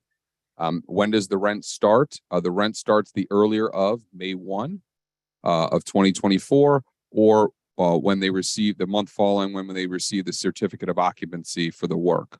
So the latest date that the rent would start would be May 1 of 2024. The tenant is responsible for completion of the tenant proposed improvements that they provided, I believe, a conceptual plan to you all for that you did review. Those tenant improvements ultimately do become city property at the end of the lease. There is a 6-month letter of credit securing the rent. So to the extent that they failed to pay rent in our default, we have a letter of credit that would secure that payment of rent that we can draw upon at a bank for up to 6-month period to the extent we would need to, hopefully not, but if we needed to terminate and go a different direction, there's some money sitting there. Additionally, they're required to be open year round, 365 days with 2 exceptions. They do have the ability in their discretion to close for Thanksgiving or Christmas if they so choose. And the observation deck can also be closed for up to 3 city-sponsored events. We have that right. The tenant, as far as maintenance and repairs, the tenant is responsible for all the maintenance and repairs for the restaurant, with the exception of the roof or significant structural repairs to the building that are not caused by the tenant. With respect to hours of operation for the restaurant, currently it's set in the lease at 8 a.m. to 10 p.m. with the observation deck being operated, at least for restaurant purposes, from noon to 10 p.m. The tenant does have the ability to make adjustments to those hours based on the seasonal flow. However, they cannot adjust them past midnight or operate between midnight or 6 p.m. Without coming to you all for approval. And additionally, in terms of assignment, et cetera, there are restrictions on their ability to assign or sell their interest in this agreement. And should the need come at some point where during the 20-year term they may want to sell, if they're going to sell any interest or assets of themselves of more than 50%, and that could be the entity that is the actual tenant, or a managing member of the entity that is the actual tenant, or the beneficiary interest of that managing member. If it's more than 50%, they would need to come to us for approval. They would also need to document that whoever the proposed purchasee is would meet all the qualifications of the original ITN and assume all of the obligations under the lease. And so those are the key business terms. Happy to answer any questions you all may have about the lease. Thank you. Commissioner Preston. Mr. Soroka, if I heard you right, you're saying that we're awarding this contract and they in fact can sell a part of the interest as long as is that what I'm hearing?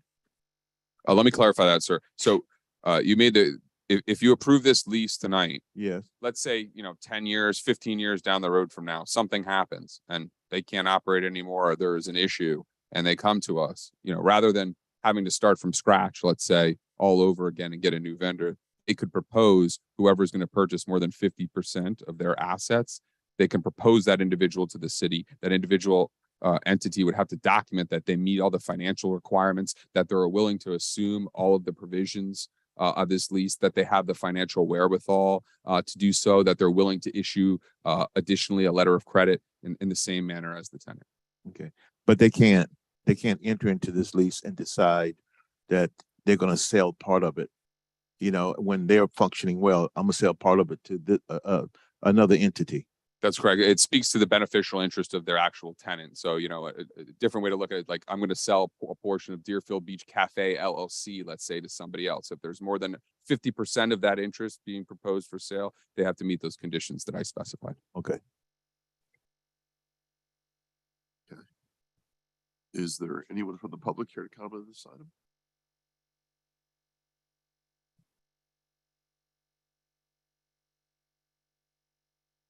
Sandra Jackson, 386 Southwest 35th Avenue. Is this the same people that was operating there before? Yeah. They are the same people? No, ma'am. They're not. Okay. I have a question. I guess my concern is, did you guys compare the rent? Because you said $210,000 that the city's going to be making a year, then it goes to 2% after that. Year one base rent is $210,000. Every year thereafter, it goes up by 2%. We do have the ability to potentially get more in rent. If Mhm. their sales eclipse a certain figure, we get 5% of that amount. What is that cap for their sale? I'm sorry? How would you know what their sales are? Are Okay, you so guys they- getting a copy of what they're Sure. selling? Yeah, so under our agreement, they have to provide us with reports and all the gross sales receipts that they have to send to the state for sales tax purposes. Mhm. And that's how we verify that. Additionally, the city has the ability to audit those records should we so choose. And this was compared with other restaurants that's But being if you can rented. direct it towards the mayor, that would, Okay. and he'll, Okay. thank you. So, my question is, was this price that was negotiated, was it also compared with other restaurants on other beaches that has people that has restaurants on the beaches? Was the price compared for the rental the same, or how did you guys come up with the amount? That's what I'm trying to They find came out. up with the amount. They We put came it up out with to the amount. bid for people to come forward to us to bid on the. Okay, but did the people in our city, the ones who's responsible for checking to see what this was compared with other cities or other restaurants that's renting? Was there any comparison? See if we can get an answer to that. Okay, and another question. I think 20 years is a pretty long time.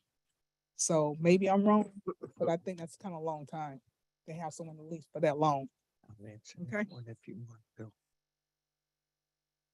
anyone else?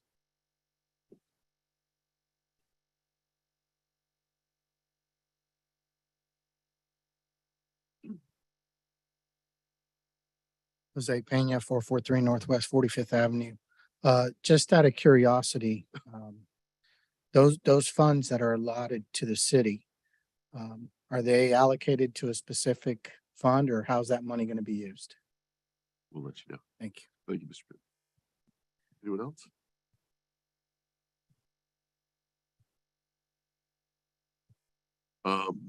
Phone number ending in 137. Identify yourself, with your name and address, please.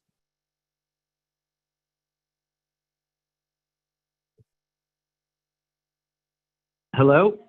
Yes, sir. Okay, Dan Hurst, 330 Southeast 19th Avenue. I've never been more ashamed to be a taxpayer in Deerfield Beach than I was at the end of the last commission meeting on August 1st. The actions of Commissioner Hudak, Commissioner Drosky, and Mayor Gans were unbelievable to observe.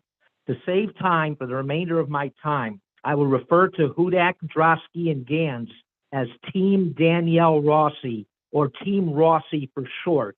Thank God Commissioner Bernie Parnas had the courage and conviction to raise the issue of the class action lawsuit filed by 15 employees of Oceans 234, Ms. Rossi's current restaurant, and asked Ms. Rossi to explain publicly what happened and to listen to her side of the story after I brought up publicly the 4 main complaints the employees filed in their 2017 class action lawsuit.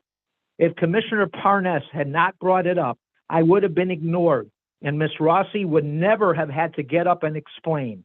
I guess the city, led by Mr. Santucci, felt that the lawsuit brought by mostly Deerfield Beach residents who were making a minimum wage of only $8.10 per hour, who were employees of Ms. Rossi, was not the least bit important.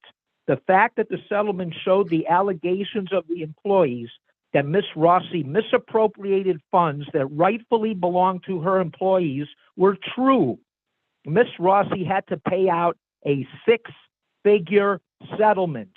How could Mr. Santucci think for even 1 second that this information was irrelevant and should be hidden from the public? Just as disturbing was Team Rossi jumping in to rescue her after Commissioner Parnas demanded answers. Nobody from Team Rossi asked any questions regarding the class action lawsuit or were the least bit concerned about the lowly paid workers being taken advantage of. But we're all of a sudden, we're concerned with the breaking of LMR's cone of silence. Commissioner Hudak in particular almost jumped out of his chair to disqualify LMR's bid. The mayor even attempted to equate a name infringement lawsuit filed against LMR to Ms. Rossi's actions of taking money out of the pockets of her unsophisticated workers, who I am sure were struggling paycheck to paycheck to try and make ends meet.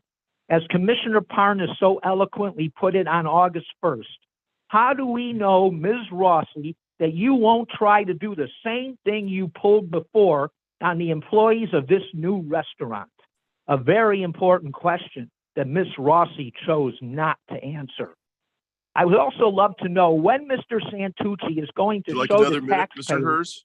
Yes, please. I would love it. Thank you. Sure. I would also love to know when Mr. Santucci is going to show the taxpayers the final version of the lease agreement. The fact that we don't have a final version ready by this meeting is an absolute embarrassment.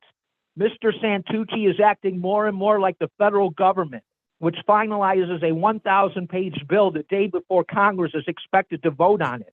There are many provisions that must be put in the lease regarding the Danielle Rossi Revocable Trust to ensure that taxpayers are not taken advantage of by Ms. Rossi like her former Oceans 2, 3, 4 employees were.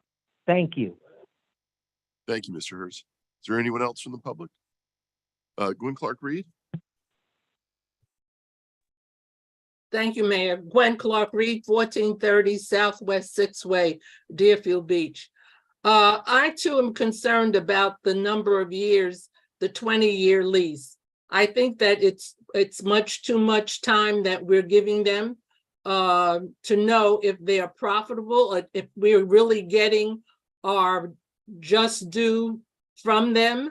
I think that we need to look more also at if they, whatever that 50%, I'm sorry, I didn't hear so much, but I heard about 50% of the business being sold or someone else getting it. If that happens, if someone else gets 50% of this and they're not able to continue, I think that we should not allow them to just come in and take over and move on with the process. I think that they need to go through the process as anyone else would have to open up a business in this city. Thank you. Is there anyone Thank else? you. I got my light on. Okay, hold on a second. We're going to close it to the public then. Just a couple things. Can you, Mr. City Attorney, because I think there seems to be some understanding on what the protections that you put into this to protect us for a search situation like that happening with the 50%. Yeah, so the language, it says the landlord shall have the right, the landlord being the city, shall have the right to approve or disapprove any proposed sale of more than 50% of the assets of tenant or the entity that constitutes the tenant or the entity that owns or is the managing member of the tenant or more than 50% of the beneficial interest thereof, and may specifically disapprove such sale if the new tenant cannot demonstrate that the purchaser meets the qualifications of the ITN.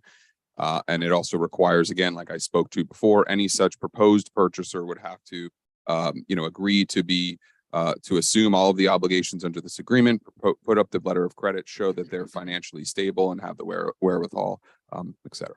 Okay, so it's basically put in there to protect us if that situation occurs. That's correct. And it's a recognition also that, not every time it's just a, hey, I'm selling you an interest in this lease, that sometimes there are other mechanisms that entities, and I'm not suggesting Ms. Rossi would do this, but entities try to get around sales like that, like, selling beneficial interest in their underlying entity or the managing member of the underlying entity. And I did take some time to try to address each one of those sort of layers as I just laid out. Thank you. Sure. I hope that answers former Representative Reed's question. Couple of things. Mr. Santucci, can you address the comments that were made about where other cities, municipal restaurants that are leased out, where this falls? Sure. And just to location is, with real estate, it's location, location, location. So looking at us compared to another beachfront restaurant you can't exactly compare apples to apples there. But we did have our restaurant consultant, who is an expert in this, confirm that the rents being provided are fair market value for the location.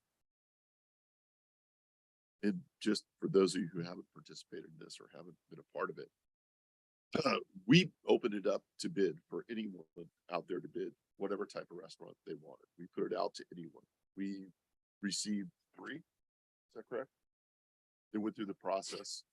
It came down to the final 2, and the decision was made to go in this direction. So that's where we're at. So we put it out to the public. Whatever is going to come forward could have come forward. It could have been a McDonald's, could have been whatever. We didn't get any of that. Not that we would have proved that necessarily, but we put it out to the general population that accepting bids for that. It is higher than where we're at significantly.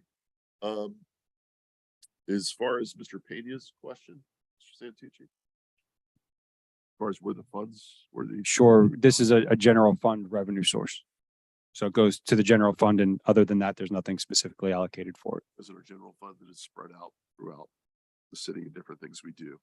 To address Mr. Herz's comments, as far as Team Rossi, I guess if we're Team Rossi, I guess he's Team Herz, because I would say that I think the deliberation, the reasons we gave, and it hasn't been pointed out that the other restaurant that was involved with this, even up until that night, their numbers kept changing on us throughout this process. I would imagine if it was someone that had supported Mr. Herz during his failed attempt to be the commissioner, rather than someone who supported his opponent, he might not have directed all of his vitriol to just one entity, which he's done. He's called our city attorney and has asked specific questions only on one entity, not the other. So if you're looking in fairness, it's clearly targeted towards another person. Someone who in the past didn't support him in his election. So I think that might be part of this. And the reason I say that is because he's making a big deal about this lawsuit.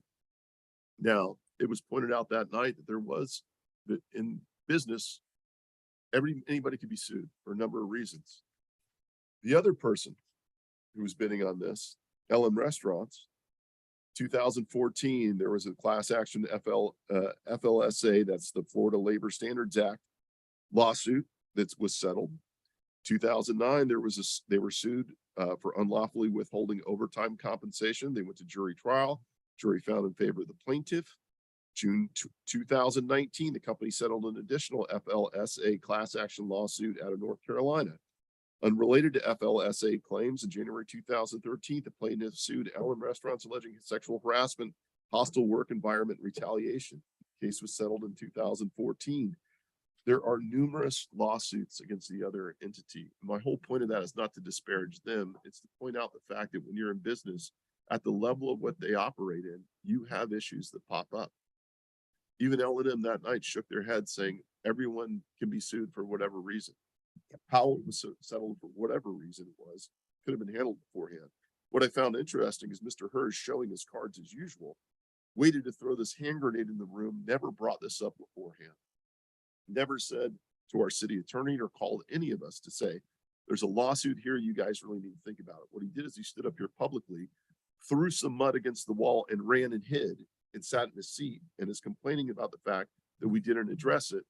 Meanwhile, he never brought up any of these others that are very easy to find if he actually took the time to spend some time in trying to be fair. It's very clear to me that this is targeted. That's fine. You guys can, anyone can do that. That's what they want to do. But let's call out the BS where it is. All right.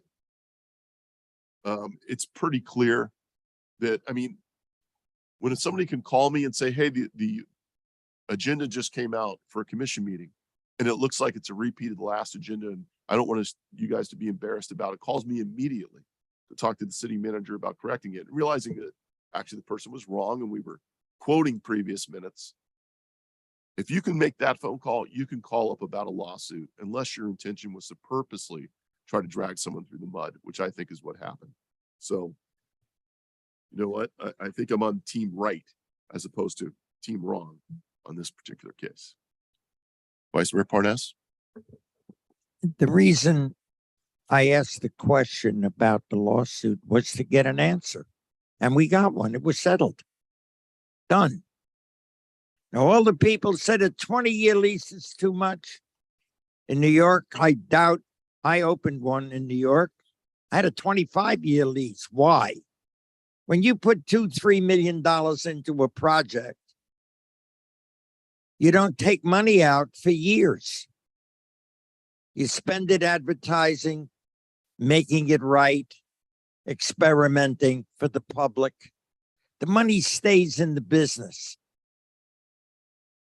We didn't take any money out for at least 2 years after we opened. And the reason? That money was needed for advertising, for maintenance. We were in an old building that we had to soundproof and renovate. So it takes time. You don't get $2-3 million back from a restaurant in a week or in a year. It takes years to recoup your investment before you see a profit. I don't know of any restaurateur that would take a short-term lease. Period. My first job was owner of 350 restaurants in New York called Reese Brothers. 350 restaurants. They owned every restaurant in Penn Station, Grand Central except for one, the bus terminals. Every Roy Rogers, every McDonald's in Manhattan. Houlihan's, Pete Smith Sports Bar. They would never open a restaurant if they couldn't get a 25-year lease. Period. It takes that long. So understand, a 20-year lease for a restaurant with options to renew if they do a good job, and we're happy with them, is not only not heard of, it's imperative. When you ask people to put in $2 to $3 million into one little restaurant, how are they going to get that money out? Ask yourself that. They can't charge $250 for a hamburger. And even that, it'll take longer than 2 years to get their money out. They had customers. So yes, I questioned it. As a restaurateur in New York, the club owner, I was sued. We won, but that's not the point. The point is that people sue restaurants all the time. I got poisoned by your eggs. I didn't like this. Your bartender let me get drunk and I fell down outside. So what? You settled them. The explanation I got was adequate. It was settled. And they paid the money and they moved on. And the restaurant's still in business. And they're doing well. Am I sorry the other side didn't win? No. It was pretty much a toss-up. They were very close. And I hadn't received a nickel from either one of them in donations. Not Lou's Restaurant, not the Oceans. So I voted my conscience. I voted what I felt would be best for the city. Now that it's over and we voted for Oceans to be the restaurant, I wish them nothing but success and will do everything I can to help them be a success. Because I believe the restaurant at the pier is a showcase of what Deerfield Beach is. It's what tourists will say, wow, I went to their beach and they had a terrific restaurant and bar right there by the pier. That's my goal. And I have a feeling they're going to do it, and they're going to do it right. The one thing I love about this commission, when it's something is voted on, and I know I'm the only one who voted no. Okay. It's over. There's no hard feelings. I'm not angry that the other restaurant didn't get it. I'm happy for them and hope they'll be a success because that's the way this commission works. We don't take it personal. So with that, I'll make the motion to So we got some approve. more discussion for everybody here. If you want more discussion, be my guest. Commissioner Drosky? Thank you, Mayor. I did not turn my light on to say what I'm going to say first, but I will. But Vice Mayor, I want to thank you for your comments because it's a shining example of the non-prevailing side supporting the prevailing side. Absolutely. And that's what we do in being the better man. And I think that's an example that a lot of people could follow and emulate. What I did want to say is to thank the city attorney for negotiating and protecting the city in the lease that's come before us and adding the extra protections in there. I know it was a good discussion with the operator, but it's a relationship that we're getting into for 20 years. And as the Vice Mayor correctly points out, the operator needs time to recoup that investment that she's putting into this operation.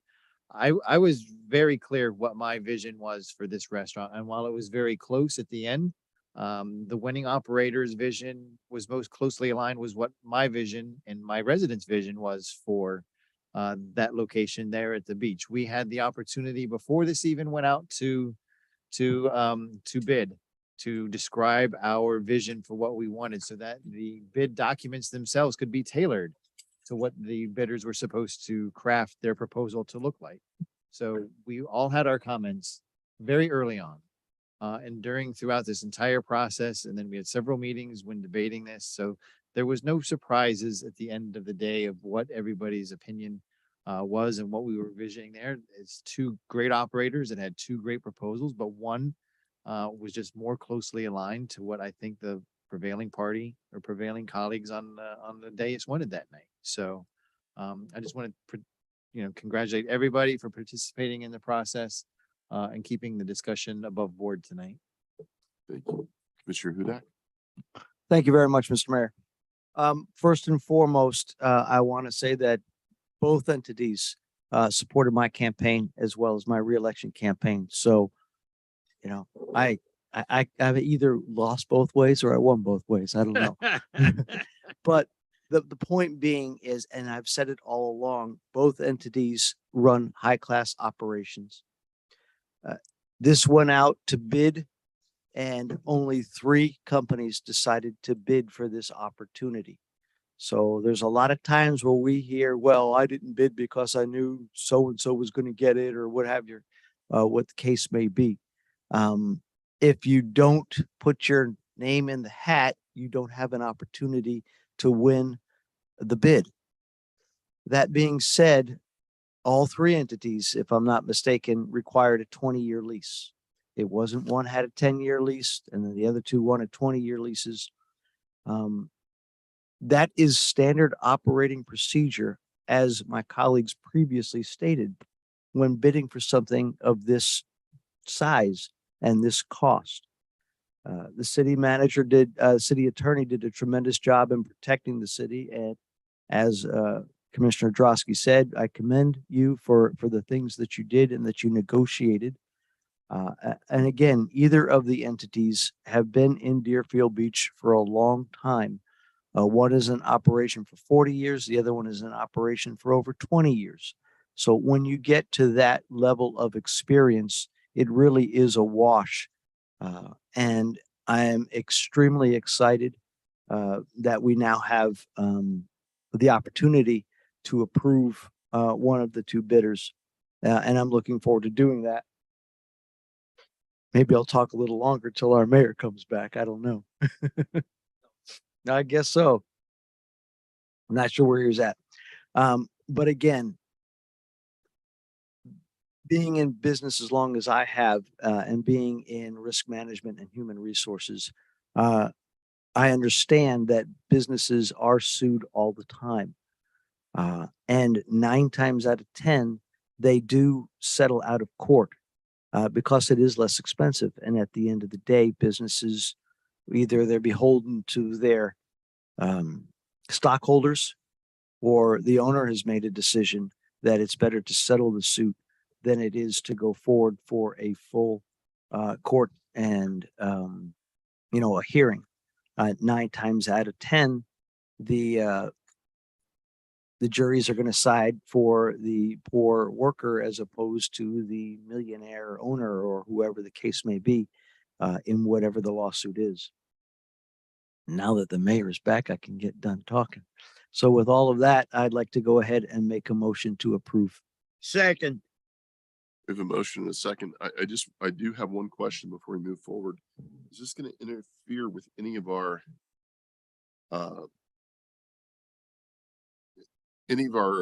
city functions over in that area, whether it be ocean rescue, whether it be the pier operations, any of our events or anything like that? No, absolutely not. And as the city attorney mentioned, we do have some carve outs for us, 3 of our special events where they may be impacted they may impact the restaurant, and we're making concessions for that.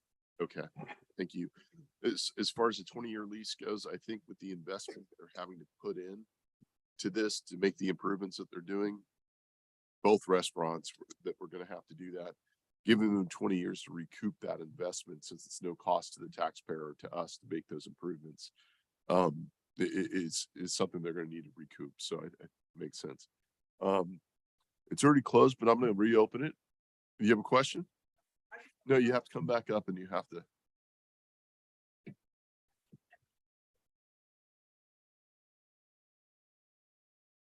Thank you.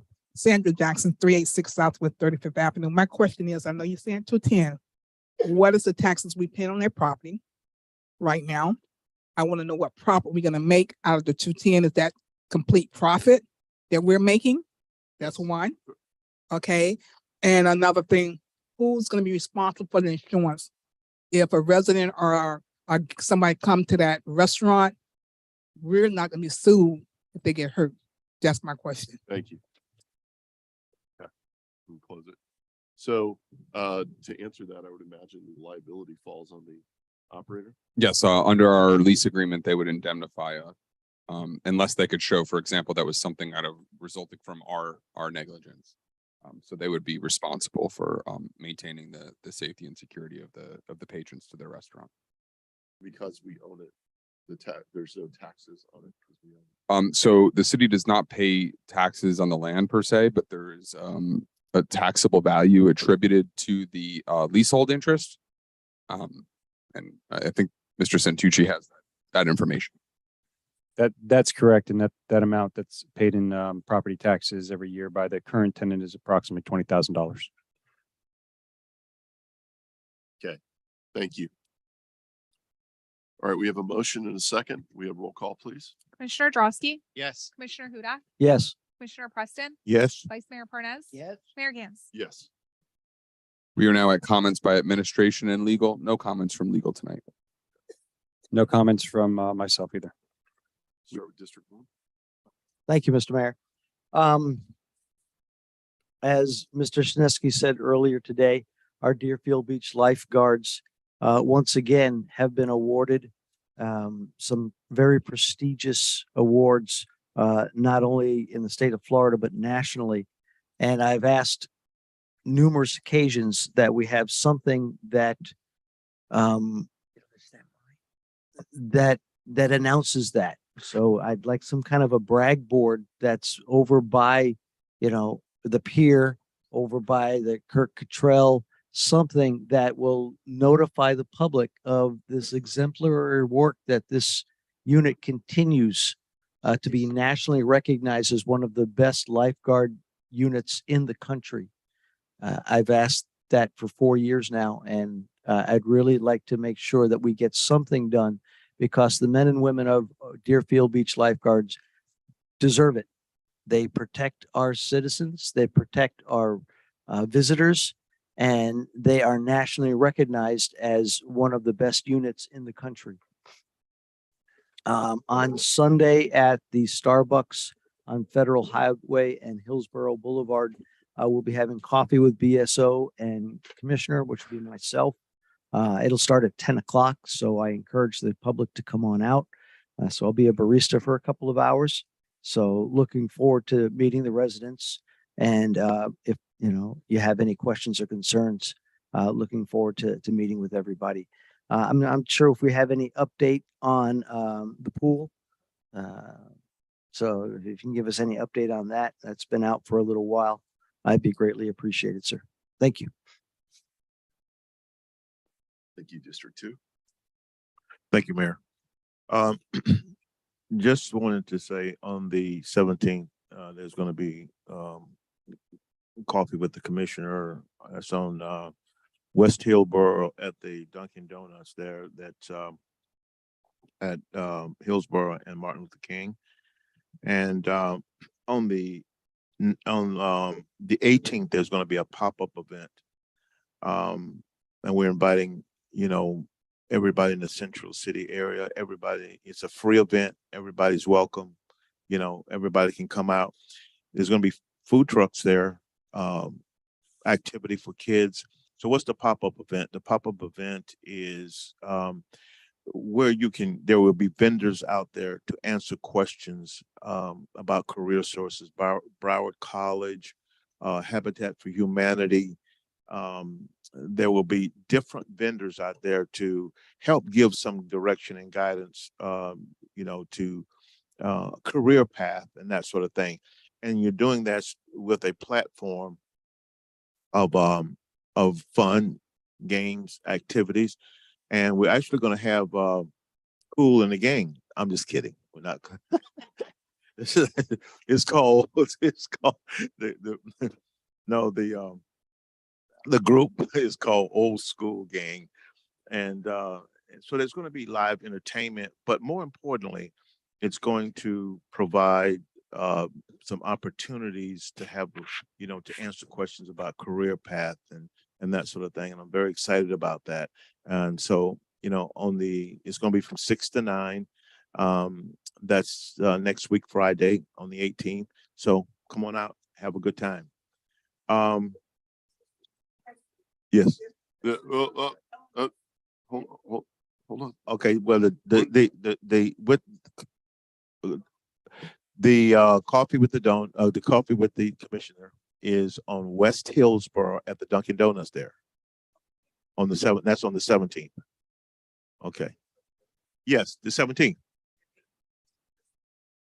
Now you got me mixed up.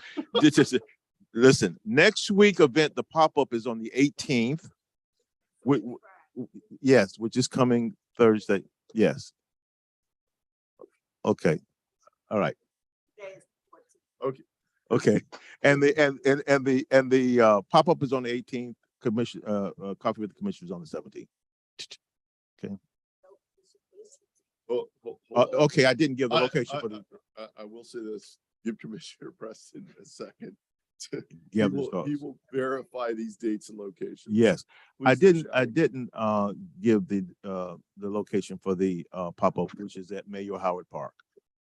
That's at Mayor Howard. Okay.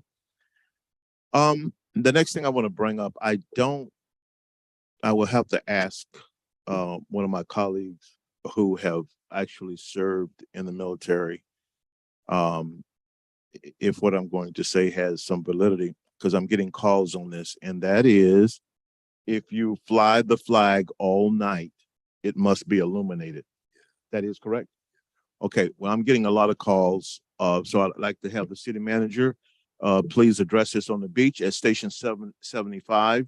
The flag is being flown 24/7, and it's not illuminated. And there's a growing concern. Some of my residents, and I'm sure there are other veterans as well, that walk the beach, and they struggle with that.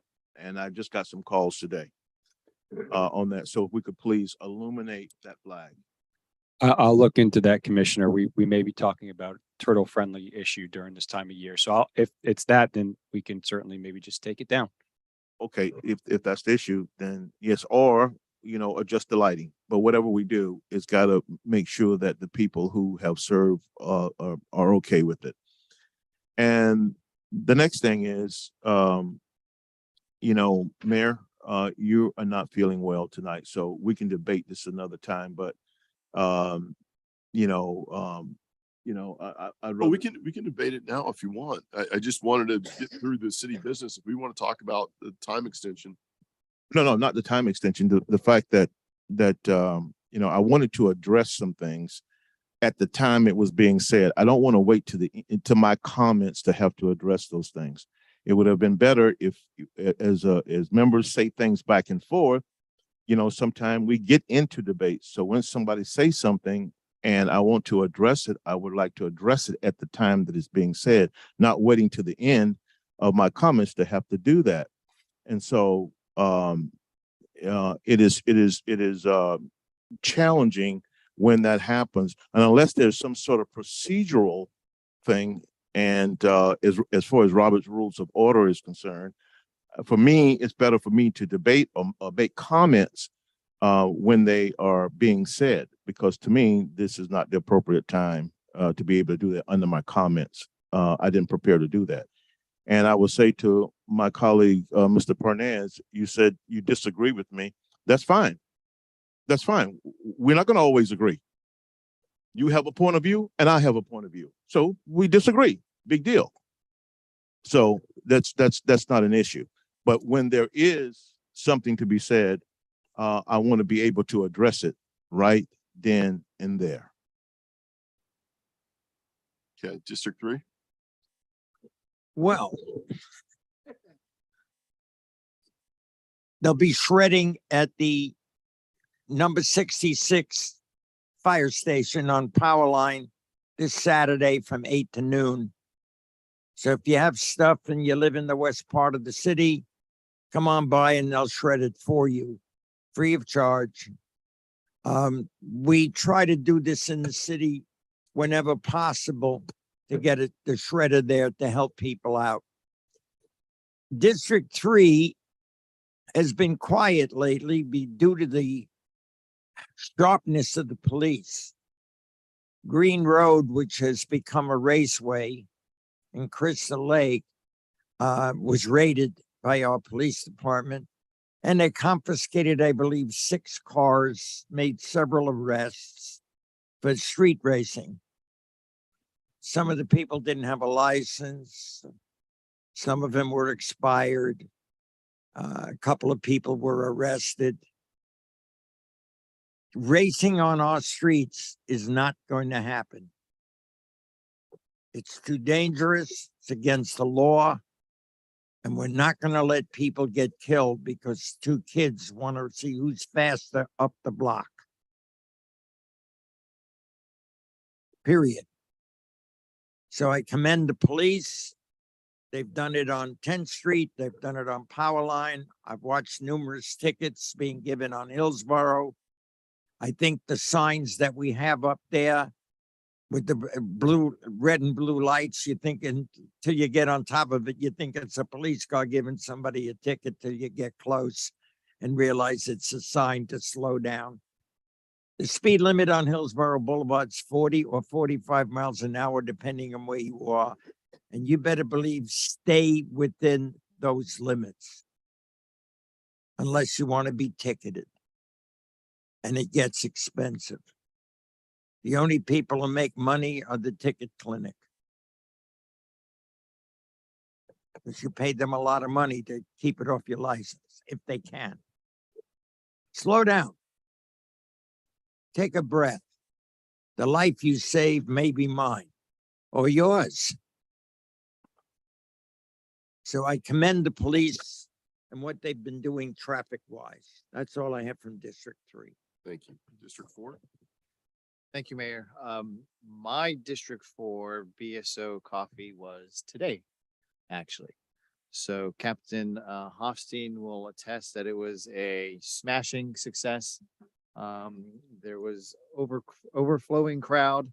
They had to bring in extra deputies for crowd control and parking direction. The Starbucks had its best one-day sales ever today. So you guys are in for a treat when you host yours coming up. But mine was today, no joke. And it was, and BSO did a great job. So much so that the captain and I are already talking about hosting another one in the near future, as he's nodding in the background. Nodding off or nodding his head? The other item I want to discuss with my colleagues is that the next Florida League of Cities fast fly-in to Washington DC is October 17 through 18. We don't have to give an answer until the deadline is September 18, so we have a month to go. But it's becoming more popular with cities throughout Florida that they're asking that there just be one representative per city that attends. So each city can attend, but they're asking that each city limit it to one attendee because the rooms and meetings are getting full with more and more cities that are going. So if anyone wants to volunteer for that, I'm not trying to volunteer anybody for that. I know Commissioner Good. Hudak, you've attended in the past. I know, like me, you have a day job as well. So I'll just throw the dates out there and we can discuss it at future meetings. But that's October 17 through 18 in Washington, DC. And then lastly, Mr. Pena, I want to thank you for coming tonight and sharing your story about code enforcement. You're not alone. And we are hearing more and more problematic examples about code enforcement, code compliance as we go forward. If possible, Mr. City Manager, there is someone from code here tonight. If he could talk to Mr. Pena after the meeting. And Ms. Chisholm as well. I would appreciate that, and I appreciate them coming out tonight, and your comments will not fall on deaf ears. That's all I have. Thank you. Thank you.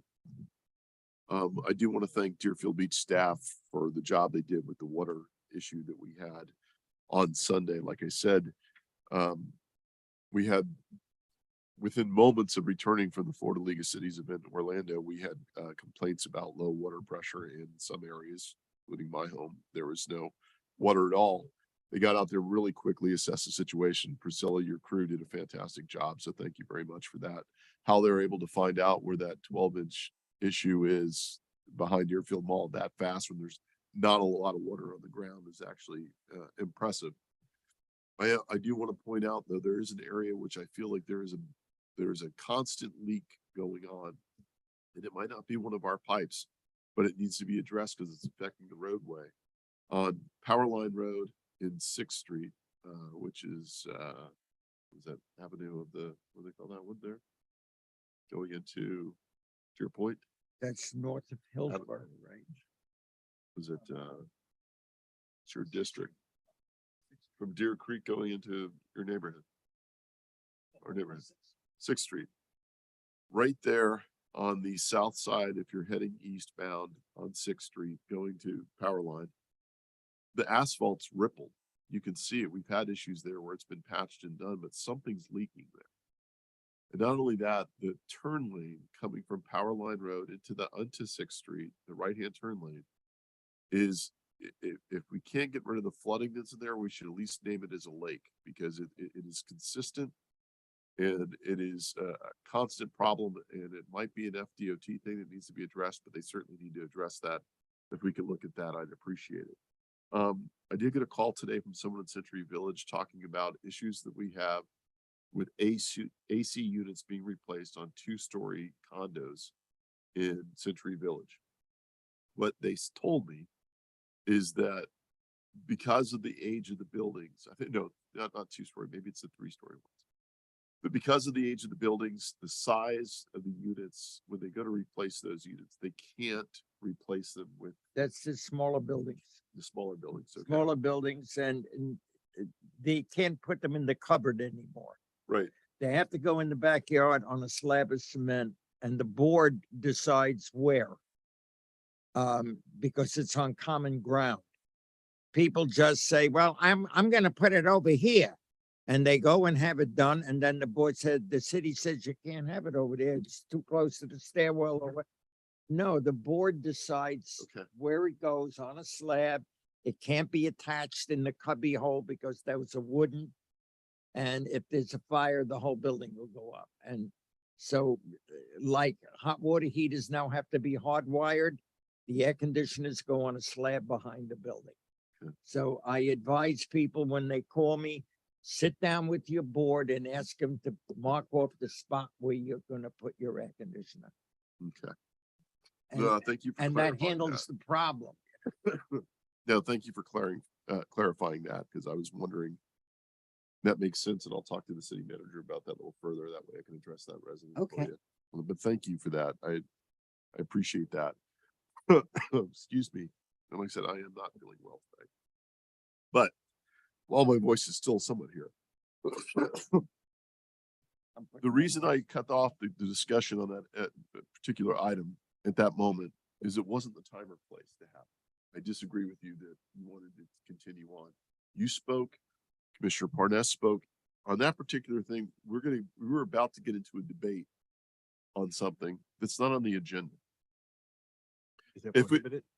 What's that? Is that prohibited? It's prohibited by me because I control the meeting and I run the meeting. And I will say, when we give people time to talk about things, if it's not on the agenda, let's debate it another time. We put it on the agenda and say, you know what, let's have a discussion. We put it as a discussion item. You said you weren't prepared to speak at it at the end.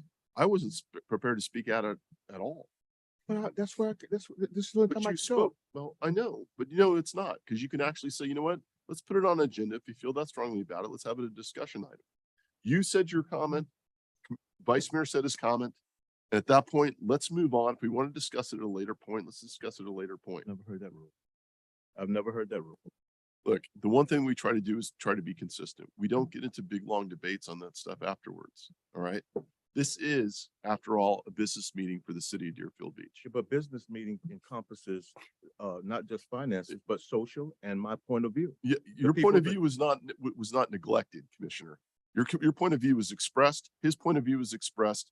If we want to have further discussion, let's do it at a later time. It's not a Completed. agenda item. I did not complete my point of view. You had your say, he had his say. For you to say that you didn't have your say again, okay, there's no point getting into a debate on it right then and there, in my opinion. And I run the meeting because that's what my role is. Is that your role to make that rule? Is that a rule? It's a rule. It's a rule. It's my rule. It's my Okay. rule. Is that in order? I with control the Robert- meeting. Is that in order with Robert's rule of order? We don't follow Robert Rules of Order. I just got down to the Florida League of Cities and they gave a whole explanation of how we conduct these meetings and what happened. I run the meeting. Okay, that's fine. That's it. The charter says that's what my role is. Okay, that's fine. The bottom line is, I'm We don't sorry. have, we don't have strong mayor. No, we don't. Okay. But we do have someone that's gonna have to follow the rules, and I think I've been consistent from the beginning. All right? There's no inconsistency here. The worst thing you can do is be inconsistent. If you want to discuss it further and debate it back and forth, really wasn't the place right there. Okay? I would never cut you off on certain things that you have like that.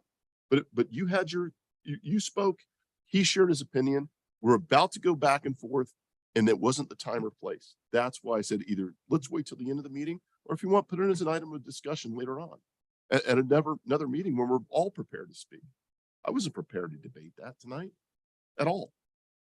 So I wasn't trying to shut you down. I was trying to say this is not the time or place to debate this right then and there. It wasn't.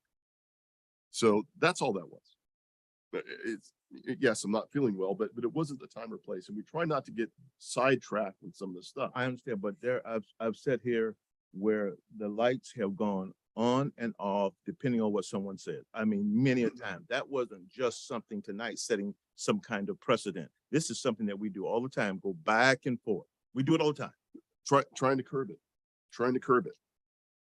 trying to keep the meeting in order and on track. Because this is, while you tend to think that this is a meeting for everyone to stand up, say whatever they want, what this is a business meeting of the city of Deerfield Beach. Absolutely. It is a business meeting. Right. The public has the opportunity to speak, yes, and they have an opportunity to speak, not just on the items on the agenda, but anything they want to. We give them a portion of time to do that. But if we want to get into a debate, which was about to happen at that time, it's better for us to either address it at the very end to get through the business that we have, or put it on the agenda for discussion. How might we do that at the end of the meeting? Do you say, okay, let's talk about that point? Is that Each one of us had an opportunity to speak and talk about things we wanted to. If you wanted to bring it up again, which you did, we could get into it if you want. But to me, since you said you weren't prepared to speak on it, I'm not prepared to speak. No, I wasn't prepared to speak I'm prepared to speak on it. Okay. Make no mistake about that. I wasn't prepared to speak on it under my comments. That's all I'm saying. Yeah, well, all right, well, I think that's a little bit of semantics. If you're ready, if you want to talk about it now. No, I you don't. can. I made my point is that if I have a point of view, if one of my colleagues say something, especially if I disagree with it, I want to address it. Okay, thank you. Thank you. I think that's all we have. Miss Bracy, just for clarity, so you know, the fence isn't gonna immediately go up the next day or two. It's gonna take some time, and we're happy to talk to you afterwards, just to let you know, because I know you're one of the champions of it, and the other residents that are here. I can't fix your mailbox issue. Ma'am, I will talk to you after the meeting's over, but what I'm telling you, just for all of you who are in attendance about the fence is not gonna go up immediately, but the fence is gonna go back up. Okay, just so you know. I didn't want you walking out of here thinking tomorrow they're gonna start putting it back up. Okay, I just want to make sure, that's all. All right, that's all I have to say. Motion to adjourn. Second. All in favor, say aye. Aye. Aye.